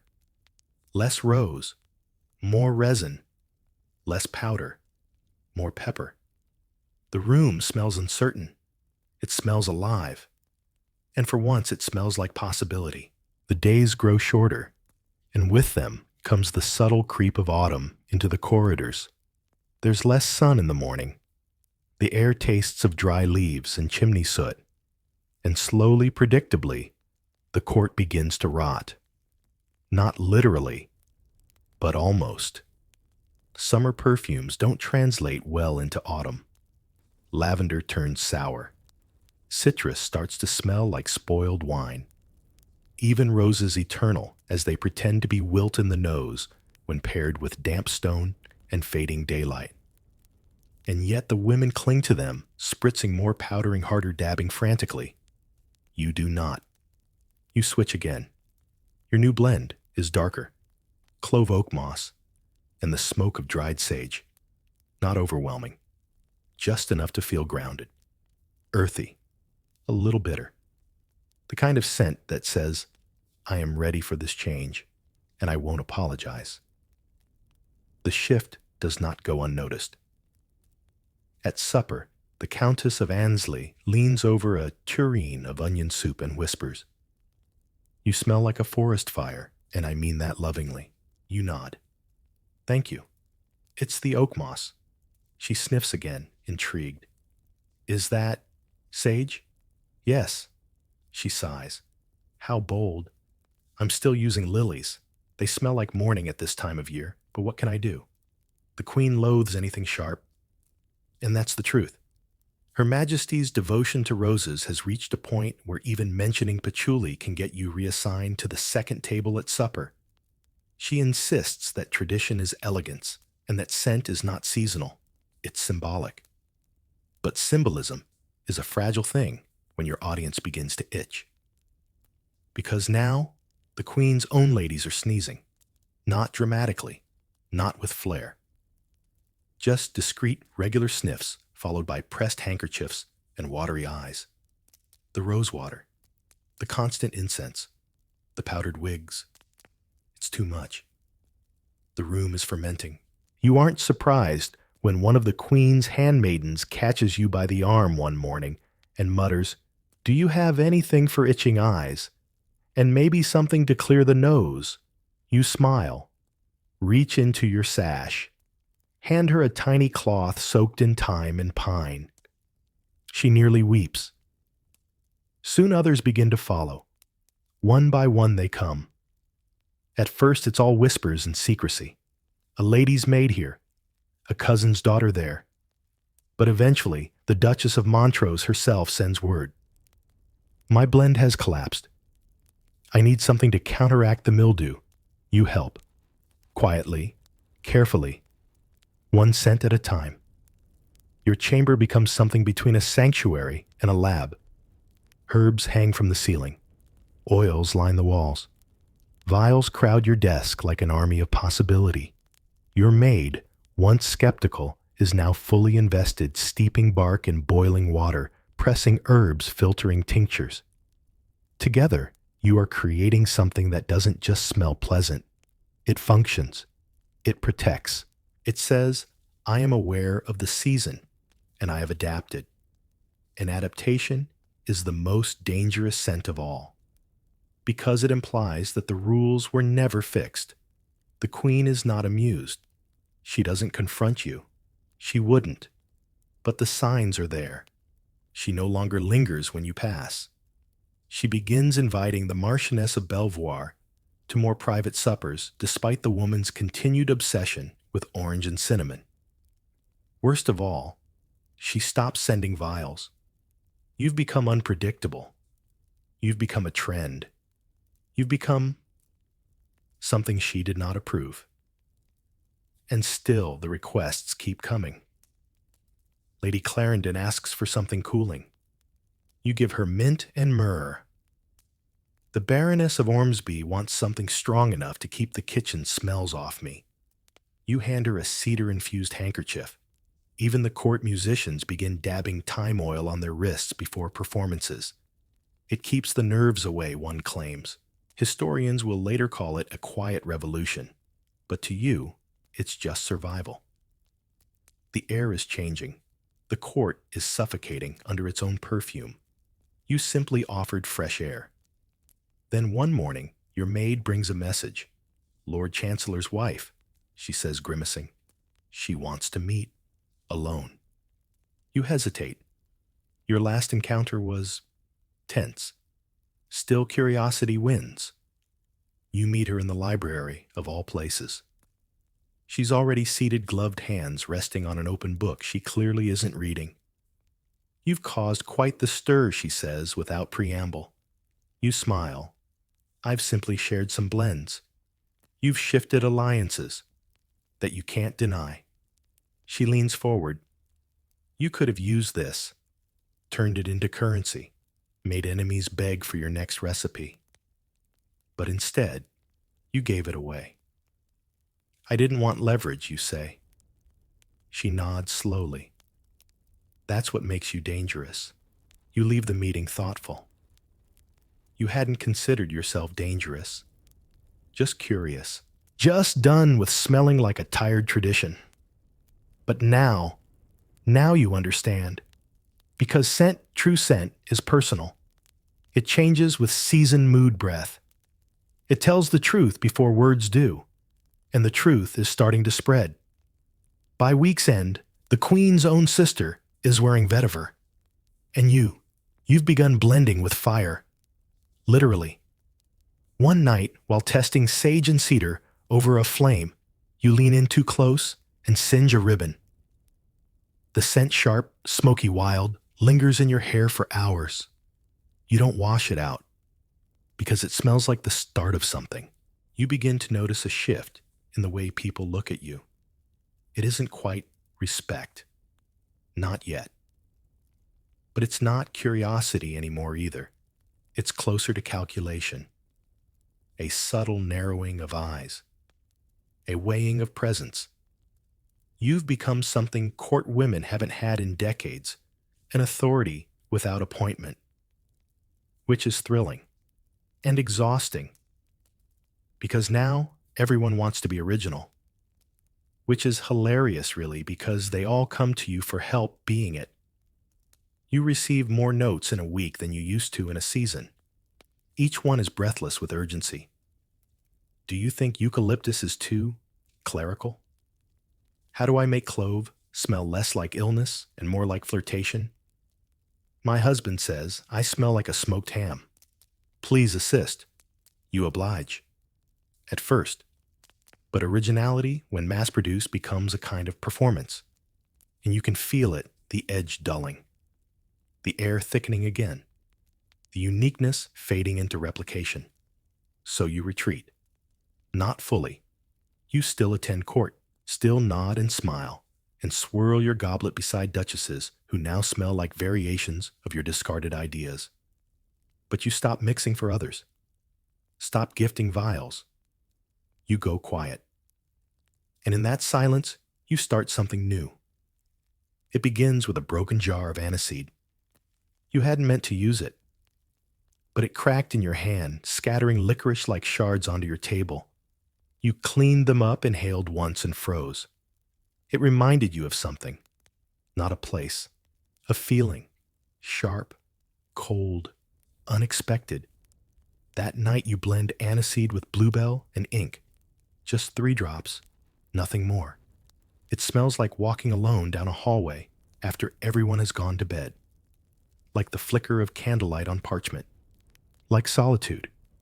You dab it onto your wrists and sleep like you haven't in weeks. You call it absence. No one else smells it, and for once, that's the point. The court, meanwhile, spirals. Now that individuality is fashionable, the competition is feral. One lady appears at a banquet smelling distinctly of roast meat. Another mixes sandalwood and vinegar and gives several guests headaches. There's talk of someone steeping perfume with iron shavings for a hint of blood. It's theatrical. It's chaotic.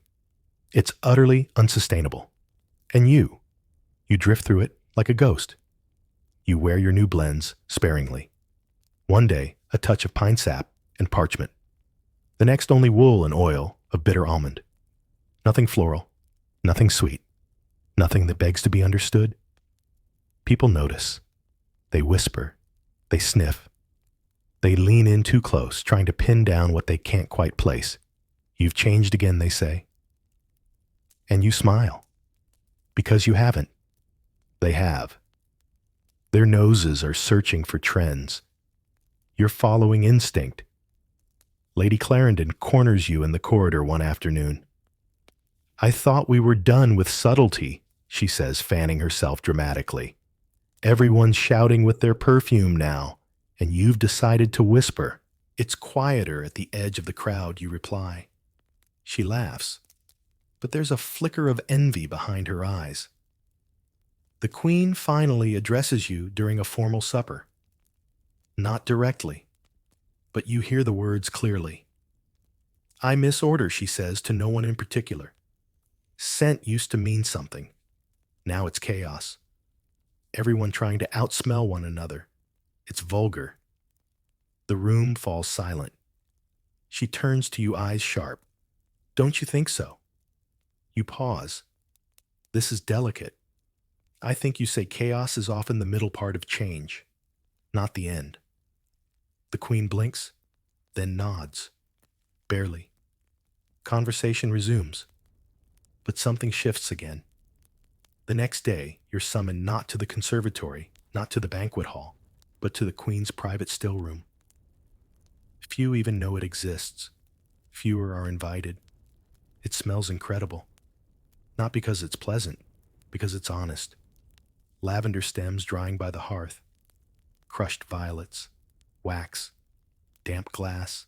A hint of burnt resin and rose oil spilled years ago into the stone floor. It's messy.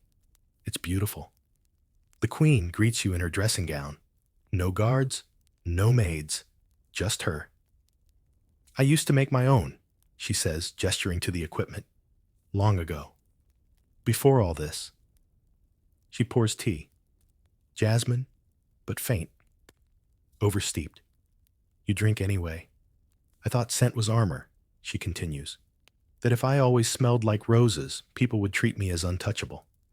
But lately, I feel like a vase that someone keeps refilling with the same flower because they don't know what else to do." You wait. She looks at you. "Make me something. Just for me, not for court, not for tradition.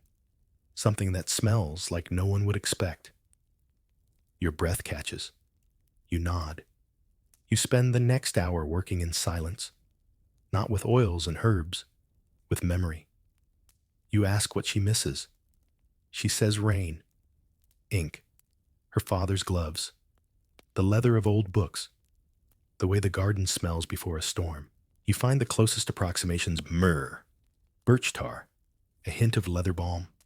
You mix them slowly, carefully, dab it on her wrist. She breathes in and closes her eyes. When she opens them, she looks younger, not in face, in posture, in presence. "This," she says quietly, "is mine." And for the first time, you feel not clever, not admired, not envied, but useful. Word spreads faster than you can contain it. Of course, no one says the Queen smells different. That would be uncouth. But they say other things. That she seems calmer. That she's taking longer walks. That her voice has softened in council chambers. That she lingered in the chapel longer than usual and smiled at a child. And most damning of all, that she dismissed her official perfumer. Now, all eyes turn back to you. The court never had a word for what you've become. There's no official role for woman who altered the olfactory politics of a kingdom. But that doesn't stop the whispers. She's the queen's nose. She started a quiet rebellion. She's dangerous with a dropper, and among the men, there's confusion, concern, and no small amount of discomfort. Because you've redefined something they can't control. Royal women traditionally were expected to smell like ideals, purity, fertility, serenity, nothing complex, nothing that might suggest thought ambition or heaven forbid power. Now the queen smells like leather and storm-soaked ink. Lady Clarendon smells like cypress and secrets and you. You've begun experimenting with the scent of firewood and wax. It's chaos. You love it. One morning, during a royal inspection of the outer gardens, a visiting nobleman from the Low Countries approaches you. He bows too deeply. Your scent, he says, reminds me of a chapel I once entered by mistake during a storm. You raise an eyebrow. Was it a pleasant experience? He smiles. It was terrifying, but I never forgot it. You thank him. Sort of, because that's the truth of it now. The perfumes you wear don't exist to flatter. They exist to be remembered, to confuse, to disarm, to make someone stop and wonder not just who you are, but why you chose to smell this way. It's a new kind of power, and it's spreading.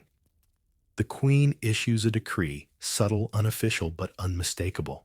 All court women may, if they choose, blend their own fragrances. The royal perfumer will remain in service only for ceremonial events. This is unheard of. In response, a few ladies go wild. Lady Westbury appears at the autumn ball wearing something that smells like frankincense and boiled cabbage. People weep, not from emotion, from the sting. Others retreat to safety, powdered lavender, powdered patience. But some embrace the moment. You begin hosting midnight gatherings.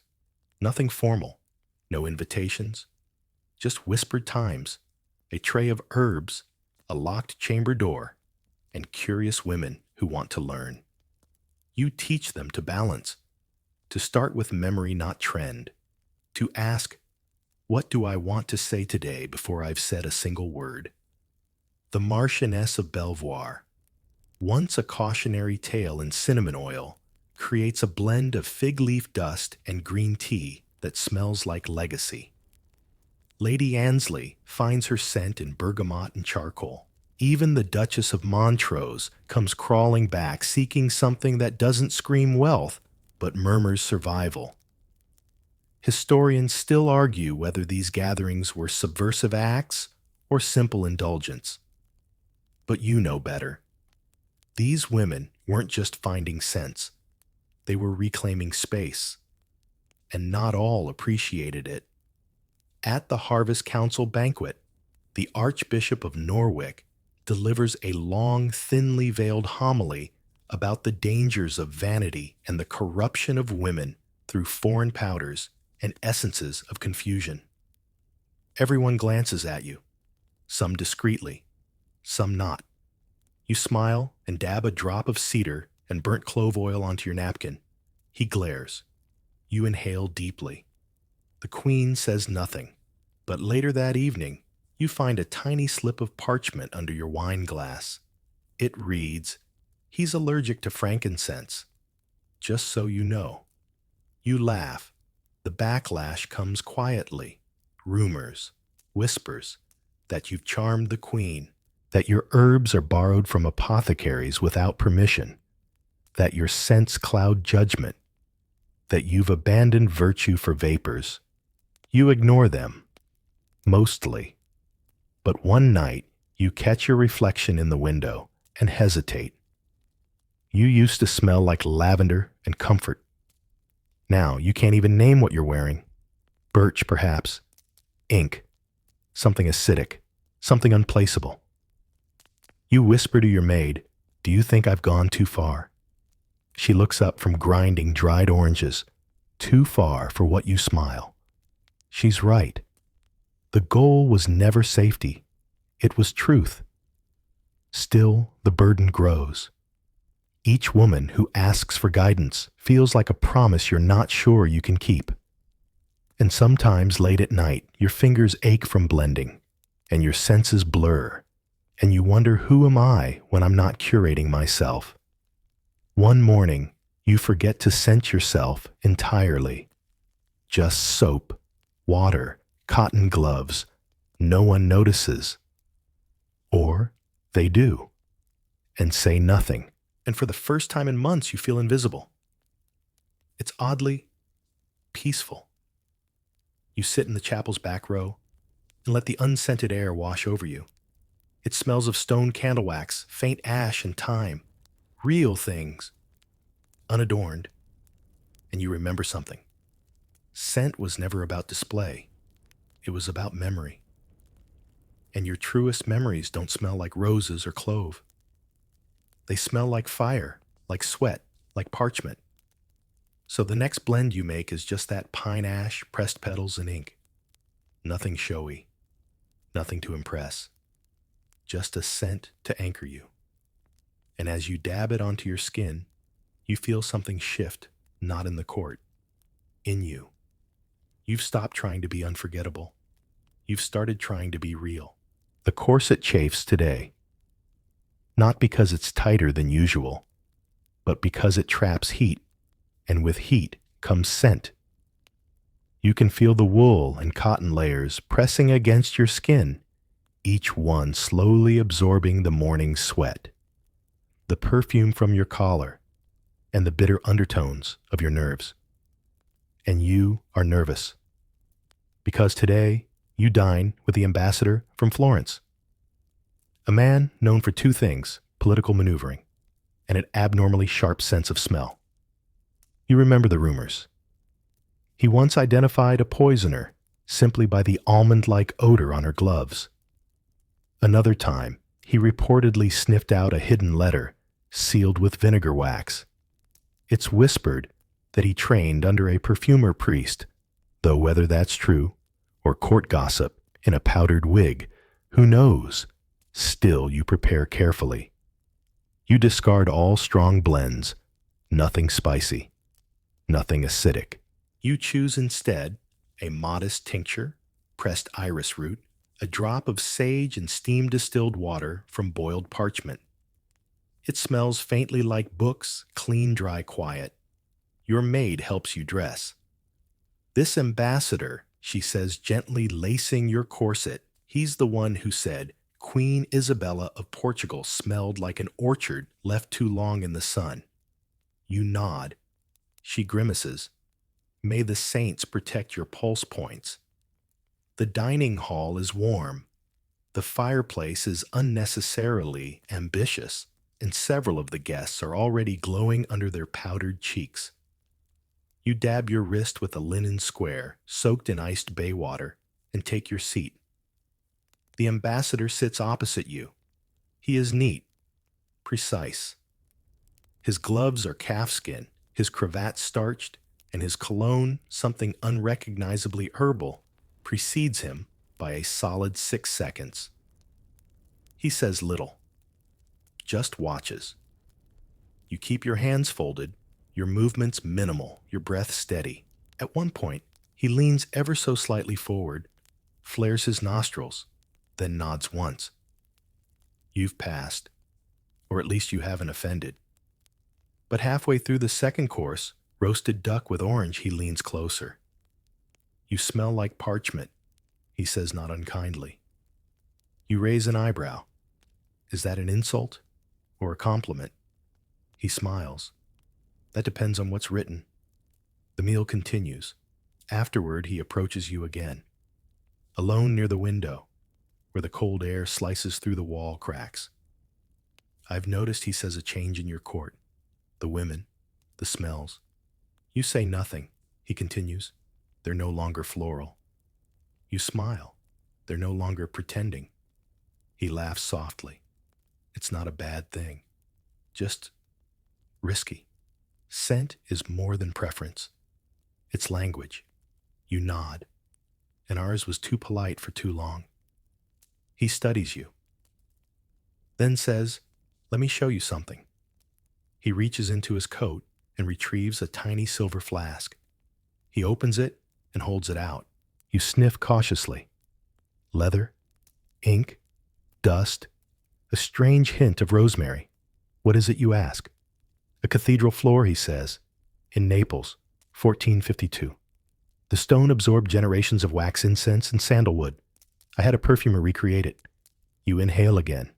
It smells like secrets. And for the first time in weeks, you don't feel clever. You feel humbled. There are so many ways to tell a story through scent, and you've only begun. That evening, you return to your chamber with renewed purpose. You unpack a box you'd long ignored, filled with odds and ends from forgotten attempts, stale herbs, bottles with cracked seals, scraps of muslin that still hold traces of failed experiments. You begin again, but differently. You stop thinking about what impression to make and start thinking about what memory to preserve. The way your mother's hands smelled after kneading bread, the mossy air of the garden before harvest, the strange metallic scent of the library's locks. You build blends from those: clove and barley, iron and lavender, wax and salt. They aren't pleasant, but they're yours. And for the first time in months, your chamber smells like home. Not a salon, not a workshop, not a battlefield, just home. Your maid says it's odd in here tonight. You reply, yes, but familiar. Later that week, the queen sends a summons not to her chamber or court, but to the kitchens. You're stunned. She stands among the scullery maids, sleeves rolled face glowing with heat. She waves you over and holds up a bottle. Smell this, she commands. You do. It's vinegar steeped in mint. She grins. They use it to clean the counters. I like it. It clears my head. You nod. It's honest. She looks at you. Do you think I could wear it? You pause. If you're not afraid of seeming too real. She laughs. I've been playing goddess too long. Let them see the vinegar. You leave the kitchens dazed and inspired. You start working on a blend called Smokehouse, not because it smells like meat, but because it captures the air of that room steam ash, rosemary, and the faint sweetness of victory. You bottle it for yourself. You don't share it. Not this one. And as you sit by the fire that night, surrounded by layers of wool laced tightly into a corset you didn't have time to loosen, you realize something extraordinary. You still smell like you. Even beneath the linen, even through the sweat. Because the scent no longer fights the body. It reveals it. And that more than any rose or powder is the greatest power of all. Musk arrives in the court like a rumor. Not the soft, subtle kind, the kind you hear in corners whispered behind gloved hands. No. This is the kind of rumor that kicks in the doors, flings itself across banquet tables, and declares, I am desirable whether you like it or not. You smell it before you see it. One night, a baroness from the southern provinces arrives wearing something so bold, so animal, that it makes several guests drop their wine glasses. It's thick. It's earthy. It clings to your tongue and settles into your clothes like a damp ghost. She calls it Passion of the Highlands, and you nearly faint laughing. Because it's not passion. It's musk. Pure musk. And not the watered-down version used in polite soaps. This is real musk. Harvested from a deer gland aged in oil and sold for the price of a mid-sized horse. She struts through the ballroom like a scented comet, leaving behind a trail of stunned noblemen and quietly retching dowagers. The queen says nothing, but her nose twitches. That's enough. The next day it begins. Whispers, orders, competing vials. By week's end, 5 noblewomen are wearing variations. Musk with vanilla, musk with fig, musk with crushed velvet and prayer. It's not just a scent, it's a dare. And you're horrified. Not because musk is crude. It isn't. At its core, it's ancient, sacred, a biological mystery that mimics the language of skin and heat. But here at court, it's being weaponized. Worn not to evoke, but to dominate. To win noses, not woo them. Still, you can't ignore it. So you experiment. You source a synthetic musk ethically made, thank the saints, and blend it with rainwater and rosemary. The result, surprisingly gentle, like the ghost of a forest. You test it quietly at supper, curious to see if it works. Lady Annesley leans over and says, "You smell like the beginning of a storm." You nod. That's the idea. She tilts her head. There's a little danger in it. That's also the idea. Musk, when balanced, isn't overwhelming. It's intimate. It wears close to the skin. You discover this in the library when a page boy stumbles as he passes, blushing furiously. You smell human. And that, it turns out, is scandalous. Because court has built itself on artificiality. Layers of silk-powdered wigs, phrases rehearsed a dozen times before dinner. Everything is performative. But now, you smell like a person. Like breath and warmth, and yes, maybe even mistakes. And it catches on.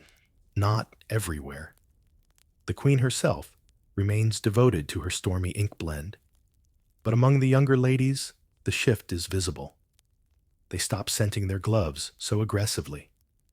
They forego rosewater baths. One brave soul. Lady Merton confesses she stopped wearing perfume entirely for 3 days just to see what her body actually smells like. You nod, impressed. Then hand her a cloth soaked in vinegar. There's honesty, you say. And then there's olfactory violence. Historians still argue whether this was the moment scent turned political, whether the shift from florals to musk reflected a deeper rebellion against tradition, against hierarchy, against the illusion that royalty had to be distant. But for you, it's simpler. It's about comfort. Because for the first time, women at court are wearing what feels good. Not what's expected, not what's trending. Just what fits their skin. And that includes you. Your new blend musk, Rain Rosemary, isn't loud, but it holds. Through dinners, through dances, through awkward conversations with foreign envoys who say things like, "You smell like a lost memory." You resist the urge to reply, "So do you." Instead, you begin carrying a new kind of vial. Not glass, not gold, leather. It's discreet, worn around your neck, tucked beneath your bodice, close to your pulse. Because musk doesn't belong in a bottle. It belongs on you. You learn to time it. 1 drop in the morning. 2, if it's a stormy day. None, if the queen is in a poor mood. You learn to read noses. How some flare in interest. How others twitch in confusion. How one nobleman, bless his heart, sneezes every time you pass, but still insists on walking beside you. You begin recording your blends, a tiny journal, hidden in a hollow book, labeled Ecclesiastical Tax Codes Vulnerathurs. No one ever checks. You write things like musk plus ink, overly romantic musk plus lemon balm, smells like furniture polish, musk, whereas burnt sugar, are dangerous, save for winter. You begin thinking of scent as music, each note a chord, each blend a story. Some are major keys, bright, easy, flirtatious. Others are minor melancholy, strange, unforgettable. And then one day, the queen calls for you. She stands by her window. Rain drums against the glass. She says nothing, just hands you a vial. You unstopper it and inhale. Musk, sandalwood, clove, a hint of wine. It smells like memory. You made this, you ask? She nods. After prayers, it came to me. You blink. It's good. She smiles. It's honest. And that's the moment you realize the revolution is complete. Because the queen, the woman who clung to roses like armor, has chosen to smell like herself. And now, no one dares not to. You begin to dread church days. Not because of the sermons, or the standing, or the endless murmured litanies that repeat like someone slowly winding down a music box. No, your dread is more nasal. It's the incense, the heavy choking fog of frankincense myrrh, and old charred resins that hangs in the air like the ghost of every bad decision the monarchy has ever made. You walk into the chapel, and it slaps you in the face, cloyingly holy, violently sacred, and absolutely inescapable. And worse, it lingers. You come out of a 1-hour mass smelling like you've spent the night trapped in a sarcophagus with a dried-out bishop. It clings to your hair, your clothes, even your teeth. Your teeth. You didn't even know smells could reach there. It doesn't help that the queen insists on making a very specific entrance. She glides in slowly veiled, gloved powder to within an inch of sainthood. And her scent, layered rose, oil, and sandalwood lovely on its own. But in this chamber of smoke and spice, it turns unfortunate, like a candied relic. But no one says anything. Of course. Instead, you endure. You arrive early to sit near a window. You dab diluted vinegar behind your ears before entering. You chew mint and breathe through a lavender-soaked kerchief. And still, your nose rebels. One morning, after a particularly thick mass fogged so heavily the priest could barely find the altar, you stumble out into the courtyard and cough for a full minute straight. Lady Belvoir stands beside you, also coughing. I think I've been consecrated by force, she rasps. You nod eyes, streaming. I think my lungs are absolved. And that's when the idea occurs to you. You can't stop the incense. But maybe you can fight it. Not with another perfume that would just layer horror upon horror, but with counterbalance. Something discreet. Something calm. Something that doesn't pretend to compete. That afternoon, you begin blending. You choose clean notes, not sharp ones. Nothing floral or citrus, those clash. Instead, you work with tea leaves, crushed barley-dried moss. Things that smell like silence. You create a balm, not a perfume. Just a touch of comfort. For the temples, the collarbones, the wrists. You call it stillness. The next week, you test it. You wear it to mass. Just a whisper of it. As the incense rolls in, you close your eyes, press your hand to your face, and breathe. And it works. The smoke still burns. The resins still stick. But somewhere beneath it all, your blend cuts through. Not strongly. Not enough to draw attention. Just enough to anchor you. Others notice. After the service, Lady Clarendon corners you. What did you wear today? You didn't look as miserable as the rest of us. You hand her a balm tin. She uses it at Vespers. Then the Marchioness. Then 2 more. By the following Sunday, half the front pews smell faintly of barley and moss. You are not subtle. You are a movement. The priest begins to frown. He increases the incense, as if determined to smoke you out. You respond by adding thyme to the balm. Game on. The queen finally acknowledges it during an evening prayer circle. You smell very grounded, she says. Thank you, you reply. It's barley and regret. She laughs softly. Fitting. Soon the chapel evolves. The air becomes an unholy stew of holiness and human rebellion. Incense, soot, and a stubborn undercurrent of tea and moss. Historians still argue whether this was the first scent-based protest in court history. You don't care. You just want to breathe. Then one Sunday, a miracle. The incense weakens. Not gone, but diminished. The priest says nothing. But you know, he's lost. You've won. You mark the occasion with a new blend, bay leaf ash and beeswax. You name it respite. You wear it only on Sundays. It smells like surviving something sacred, but not without scars. That evening, you sit by the fire and let your gloves air out. They still carry a faint trace of frankincense, less offensive now, almost nostalgic. Your maid brings you a letter from a distant cousin, a novice in a convent near the sea. She writes, "I heard you change the chapel air. We're not allowed to mix scents here. But sometimes I crush rosemary between my fingers during evening prayers. It helps. I thought you should know."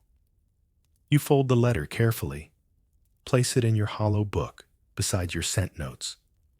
It smells like parchment and salt and memory. Autumn bleeds into winter, and with it comes the cruelest challenge for any royal woman trying to maintain her mystique the cold. Not the picturesque kind. Not the tidy flakes drifting down outside the window while you sip spiced wine near the hearth. No, this is court winter, which means icy stone corridors, breath hanging in the air like ghosts, and an endless parade of damp cloaks, wet dogs, and smoke-soaked gowns. And the worst part, everyone smells. Damp. Even the queen. Even you. No matter how you perfume, no matter how many sachets you tuck into your bodice, or how many fire-warmed oils you rub into your gloves, the cold eats everything. It deadens flowers, flattens spice, mutes resin. Your most delicate blends vanish within minutes of exposure to the hallway air. So naturally, everyone overcompensates. One evening, the great hall is so thick with conflicting perfumes: clove, cinnamon, tallow candles, roasting meat, wet wool. You can barely tell if you're at court or trapped inside a very ambitious bakery. Lady Belvoir walks past you, trailing myrrh and fur. You nearly sneeze yourself off your feet. It's a crisis.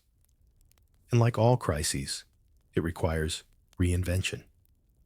You retreat to your chamber and sit by the window breath, fogging the glass, trying to think. What can survive this cold? What can cut through damp wool and smothering fireplaces? And then it hits you, not a scent that cuts through, but one that clings. You begin experimenting with fat, animal fat to be specific, rendered and purified, used as a base. You blend it with crushed juniper, bitter almond, and beeswax. The result, a balm that doesn't evaporate. It warms to the skin. It stays. You test it on your wrists. Nothing. And then after a few minutes, something faint, subtle, but tenacious. It's still there after you walk the halls, after you sit in the drafty library, after you drink soup beside the worst-smelling lord in the kingdom. Success. Your maid, however, is less impressed. "You smell like breakfast," she says, but in a nice way. You'll take it. You begin refining the blend, swapping juniper for pine resin, adding nutmeg, a trace of smoke. You call it winter breath. Not poetic, just honest. The court reacts quickly. Lady Clarendon asks for a tin. Lady Annesley demands 3. The Duchess of Montrose, furious she didn't invent it, tries to create her own. It ends in disaster. She smells like burned marzipan for a week. But the Queen, she waits, watches. Then one day, she asks you to walk with her. Through the gardens, bare branches, frozen fountains, dead roses. You've made winter smell less like death, she says. You glance at her, and more like meat. She laughs. No, like survival. Then she reaches into her glove and reveals a small tin. You blink. You've been wearing it. She nods. Under everything, just a touch, It's the only thing that doesn't freeze. You grin. It's mostly lard. She shrugs. So is the court. And you realize she's not joking. Because winter peels back the pretense. It shows what survives and what doesn't. And your blend, stubborn, earthy quiet survives. You expand the line. You make a hair oil bay leaf and fir.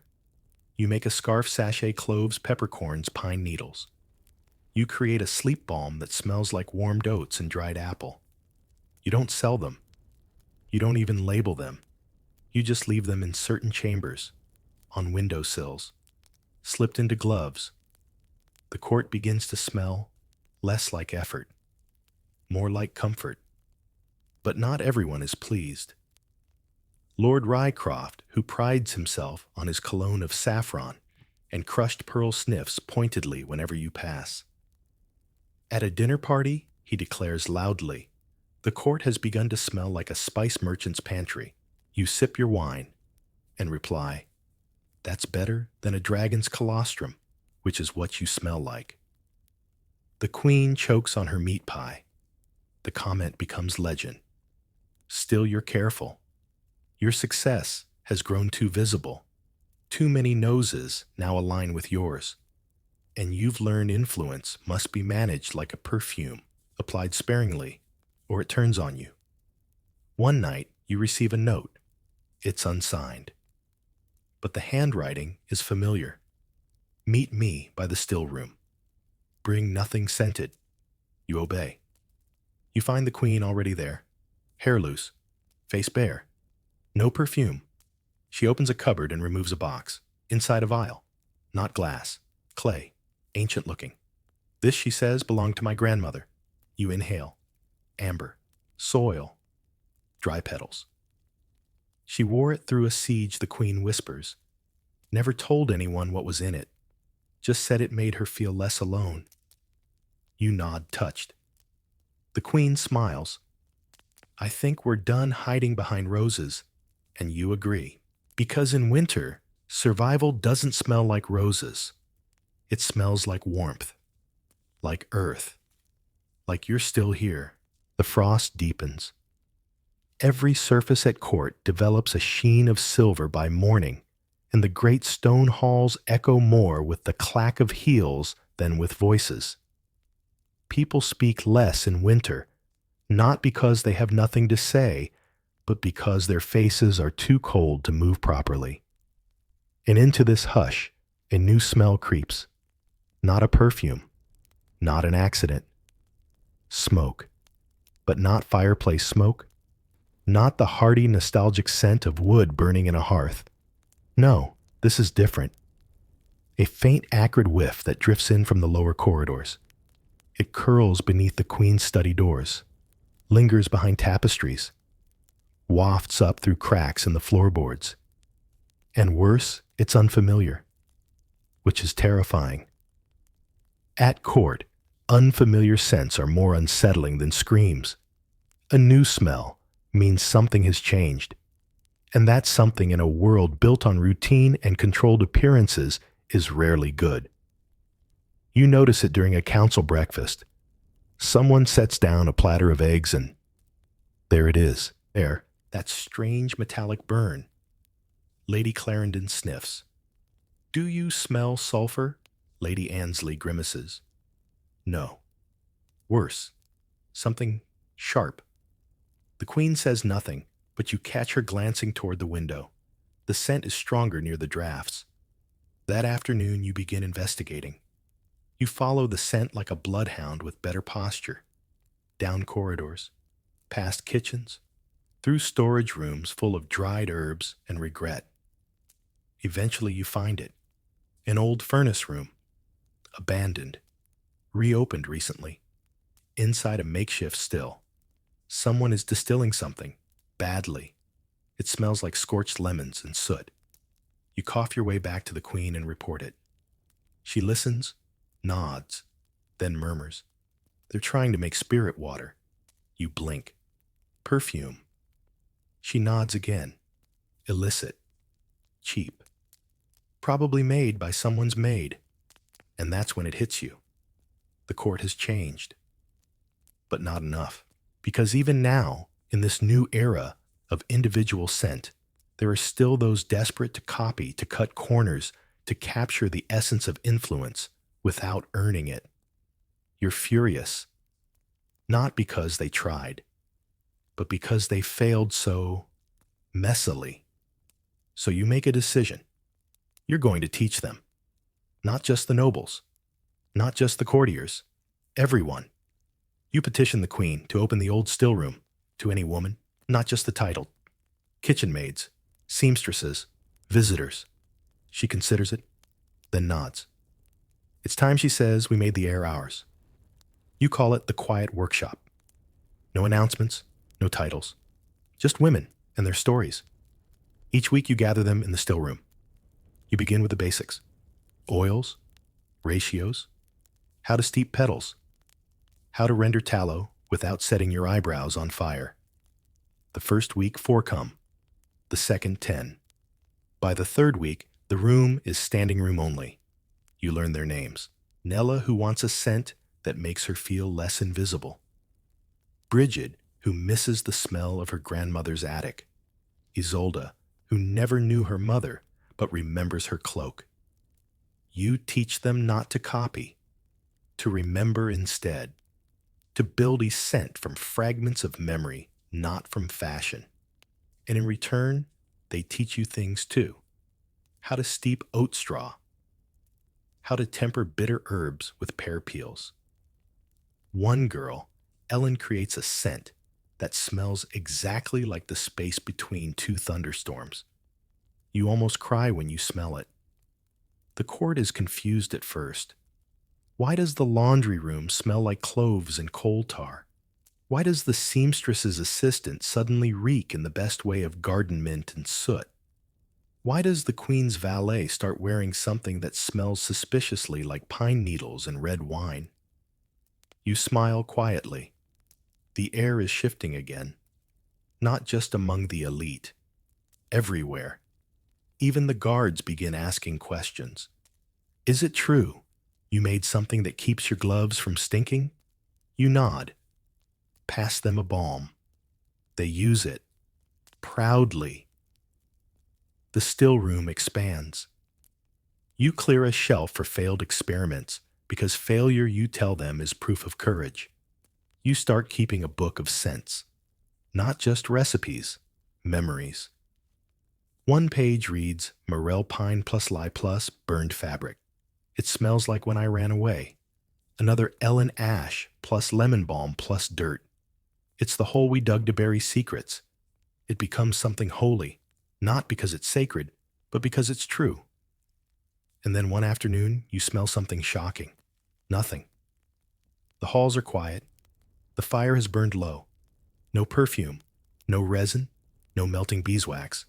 Just stone, just cold, and your own skin. And for a moment, you panic. Have you failed? Has all the effort, all the transformation disappeared?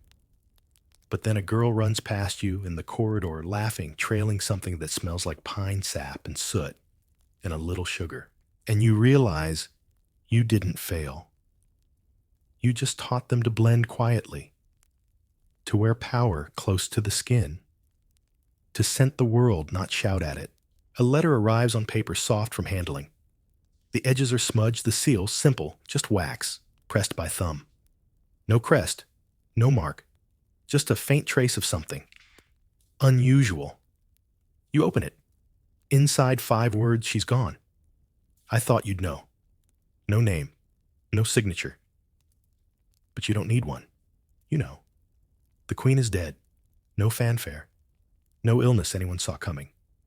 No dramatic fade in candlelight, while mourners wrung hands and whispered prayers. Just gone. A quiet end whispered by the maid, who found her slumped gently over her writing desk. You sit very still. The scent on the letter, it's hers. The blend she created, musk sandalwood wine. Fainter now. Almost memory. And that's when it hits you. The queen didn't just wear scent. She left it. In her rooms, on her papers, on her gloves, in the folds of every velvet curtain, and on the wood of every door she leaned against while thinking. Her absence is olfactory, a hollow where warmth once lived. Court responds, as courts always do, quickly, dramatically, desperately. Black cloth over mirrors, bells tolling, sudden mourning rituals enforced whether sincere or not. The palace becomes a mausoleum wrapped in wool and rosewater. Everyone smells like grief and mildew. You do not. You wear nothing. Just your skin. Just silence. Because no scent feels adequate. And because you know if you wore something she liked, it would break you. And if you wore something she didn't, it would feel like betrayal. So you let the air be honest. And it is brutal. One afternoon, you slip into her still room. Everything is where she left it. Vials lined like soldiers. Petals pressed in old books.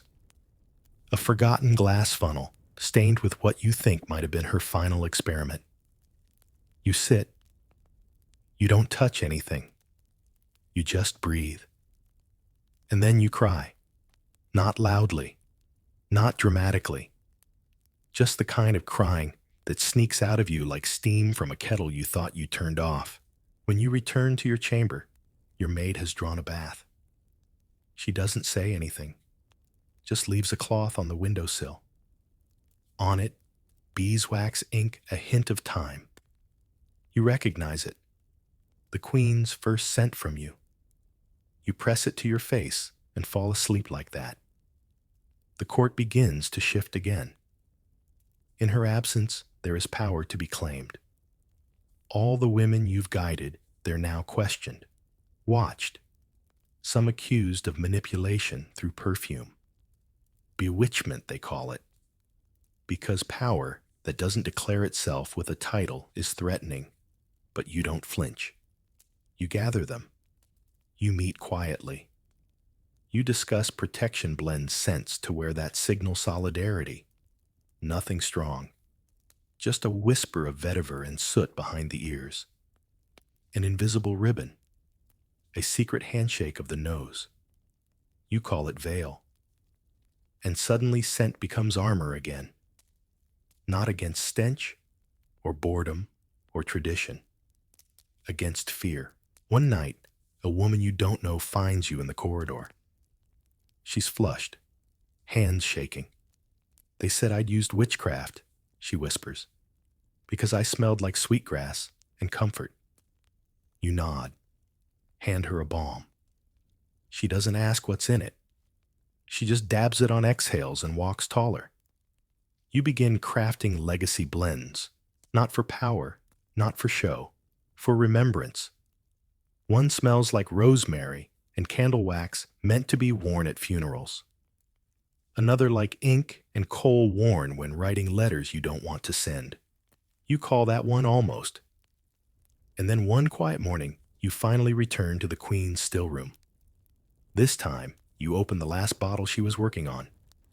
It's unfinished, cloudy, a bit sour. You sniff, and you smile.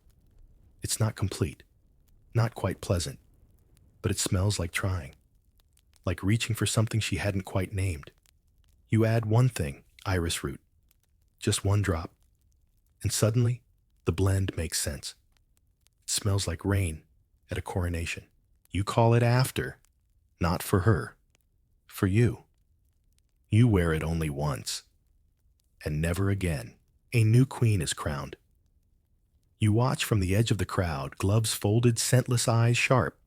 She is younger, pale, composed, with a smile like folded linen, neat, serviceable, and never quite real. Her perfume is jasmine, which under other circumstances would be lovely. But today, it is cloying. Like the petals have been boiled too long, their sweetness turns sour under ceremonial heat. You imagine the poor perfumer who made it trembling under layers of lace praying she wouldn't sneeze during the anointing. The old queen would have laughed. The new queen doesn't. Her eyes skim the crowd, land briefly on yours. There's a flicker of recognition, then calculation. You know that look. It's the same one you wore when deciding whether to pair juniper with wool. After the ceremony, the court changes, not suddenly, not violently, just directionally. Scents become predictable again. Florals, citruses, notes designed to reassure, to comfort, to say everything is just as it was. But of course it isn't. The queen's attendants smell like gardenias. Her ministers like dry lemon soap. Her bedchamber is reportedly filled with air fresheners scented like dawn. You sigh. Not because it's bad, but because it's forgettable. You retreat to the workshop. The still room is yours now unofficially. You keep it as it was. Dusty shelves. The echo of a laugh in the rafters. A lock of the queen's hair, folded in a cloth, tucked in a drawer, no one touches. One evening, the new queen summons you. You arrive clean, unblended, neutral. Her chamber is white, bleached, like someone scrubbed out any sign of personality. She dismisses her attendants and looks at you. I know who you are, she says. You nod. Say nothing. I know what you did for her. Still you wait. I want you to do nothing for me. Now that surprises you. She continues. Your scents are like poems, and I prefer ledgers. I want clarity. I want people to smell me and think stability, not mystery. You consider this. Then answer. Then you should smell like your linens. She blinks. Excuse me. You wear them every day. They touch your skin. They speak for you. Cotton, soap, heat, honesty. She frowns, then nods. You leave her with a blend of white tea and starch. A week later, the court smells like laundry. It's not thrilling, but it's hers. And that's something. In the still room, you begin compiling the archive. Every blend you've ever made, every failed experiment, every scribbled note from a maid, a duchess, a girl trying to remember her mother's hair. You don't bind them. Not yet. But you keep them safe. You label the jars. You organize by memory, not by ingredient. Some shelves read, Storms never arrived. Too young for grief. Best night I forgot. You create a blend called Nobody's Favorite. It's bitter and honest and oddly addictive. Your maid tries it and mutters, That's what I'll wear to my sister's second wedding. You laugh. Court continues. New faces rise. Old ones retire. A few women still come to you for blends quietly, cautiously. One girl asks for something that smells like the way you feel when someone finally listens to you. You give her sage and wind and silence. You begin noticing new trends. Berries, again. Powdered rosewater, again. Someone somewhere is trying to revive lavender. You let them. Because you're no longer a trend. You're a page in the history they're copying without understanding. And that's fine. You keep a small drawer locked. Inside the queen's final scent. After. Sometimes you open it, just for a second, to remind yourself that influence doesn't always shout. Sometimes it just lingers. A trace in the air, a ghost on the wrist, a reason someone tilts their head and whispers, What is that? And in that whisper, you live on. The seasons turn again as they always do. Spring creeps in, not with flowers, but with mud. Wet boots, horse sweat, rotten thatch.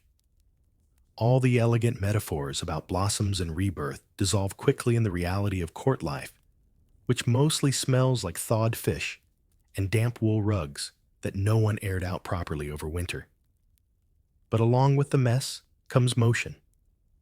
Courtiers move more briskly now. Gardens stir, with gardeners hacking away at frozen roots. Pages open windows without asking permission. and the air that rushes in is full of promise and pollen, and everyone from duchesses to kitchen hands starts fussing with fragrance again. You see it in the hallways. Whispers about spring blends, bottles appearing on writing desks, notes exchanged with scribbled ideas, mint and pear. Too obvious eucalyptus, or something more virginal. Does almond smell like desperation or sincerity? And you wait. Because you know something they don't. Spring is not about new. It's about return. The smell of loamy earth isn't fresh, it's memory. It's the world exhaling something old. You feel it in your chest. Not hope. Not quite. More like recognition. So you begin building a scent that smells like coming back. You start with turn soil. Add hyacinth, but not the flower. The bulb. The part you never see. A whisper of burned grass. A drop of thawed pine sap. You don't name it. Not yet. You wear it one evening. A small dinner. Just close friends. Old rivals softened by age and shared silence. Someone leans toward you, nostrils flaring slightly. You smell like something I almost forgot. You nod. That's the point. Historians still argue whether this blend marked the start of a new era at court or the final echo of the old one. But for you, it's neither. It's just a season. And with the changing season, the still room shifts too. You let go of strict organization. You start putting memory jars beside their opposites. One marked Grief Before Letters, beside another labeled First Bite of Peach. You teach a girl how to extract oil from dandelion petals. Another, how to capture the smell of rain from a linen rag. You create a communal shelf labeled Mistakes That Might Be Beautiful Someday. People love it. One maid creates something that smells like slate and frost and lemon rind. She names it Regret. It's terrible and unforgettable. And then one day, as you're steeping pine needles for tincture, a new girl appears in the doorway. 16 maybe. Nervous. She speaks without introduction. I don't want to smell beautiful. You blink. All right. She steps closer. I want to smell dangerous. You tilt your head. Sharp, spicy, acrid. She shakes her head. No. Quiet, dangerous. Like a locked room. Or a garden where nothing's blooming, but the roots are all alive. You grin. You hand her a jar of cloves. And the tradition continues. Not a fashion. Not a revolution. Just a pattern. Like the tides. Like muscle memory. Like how women keep finding each other in corners and deciding that maybe the world should bend just slightly more in their direction. Later that week, the new queen sends for you. She's pregnant. She doesn't say it, but her hand hovers over her stomach when she speaks. Her usual starch-scented composure is ruffled like a tablecloth tugged by wind. I need something, she says, for the night. Rest, you ask. No. Presence. You understand. She wants a scent to wear in the dark. When she's alone. When she's unsure. When the court is quiet but her thoughts are not. You give her something simple. Wool lavender and a drop of lemon oil. It smells like exhaling into your own hands. She doesn't thank you. She just clutches the vial tight and turns away. Later your maid says, you're making her stronger. You shake your head. I'm making her honest. The difference matters. Your own blend that spring is called feral memory. It smells like digging through your own past with bare hands. People ask what's in it. You say something I buried. They leave it at that. And as the sun grows bolder, as doors stay open longer, as the windows invite bees instead of ghosts, you realize it isn't just you who changed the court. It's everyone who ever dared to smell like themselves. The baby arrives in silence.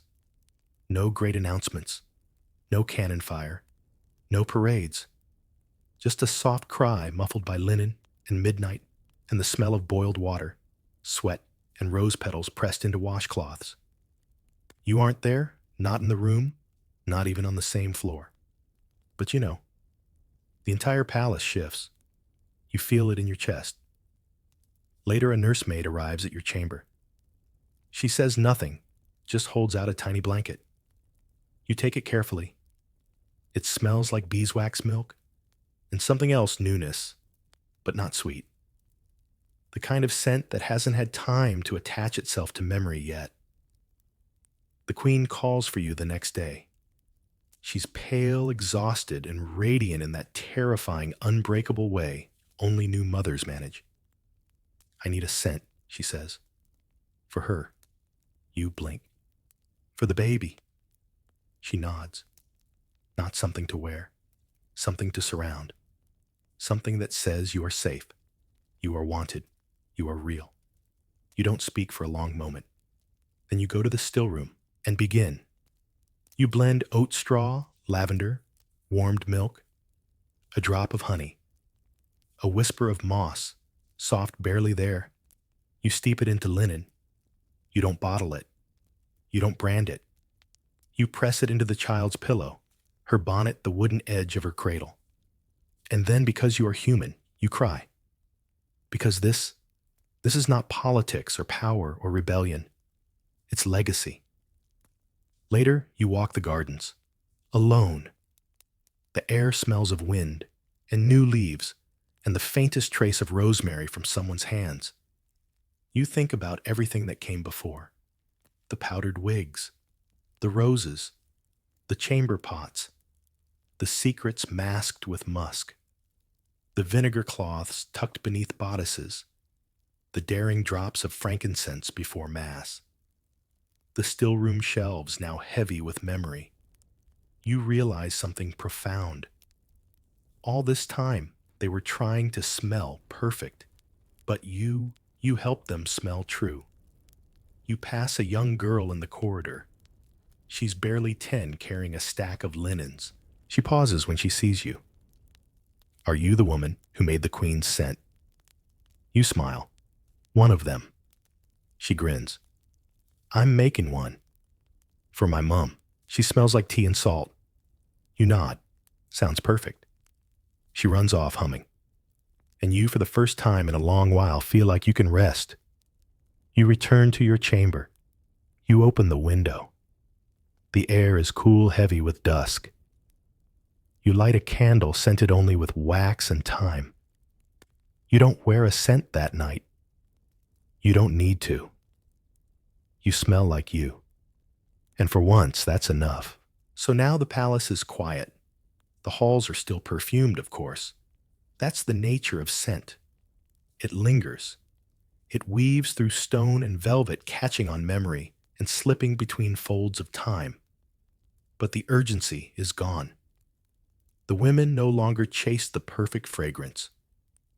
They choose instead to wear themselves. And you've become part of the tapestry, not a loud figure, not a name etched into walls, but a thread that changed the color ever so slightly of the entire weave. The still room remains, locked sometimes, open others, a haven for those who remember, who want to learn, who want to reclaim the air they walk through. Tonight the candle beside your bed burns low. It smells only of comfort. Your pillow carries a trace of moss, your blanket a whisper of pear wood, faint, faded, familiar. And as your breathing slows, as your thoughts begin to drift, not backward, not forward, but gently outward, you realize the story never needed to end with royalty or roses. It ends here, with you, in silence, in truth, and the softest echo of lavender in the dark.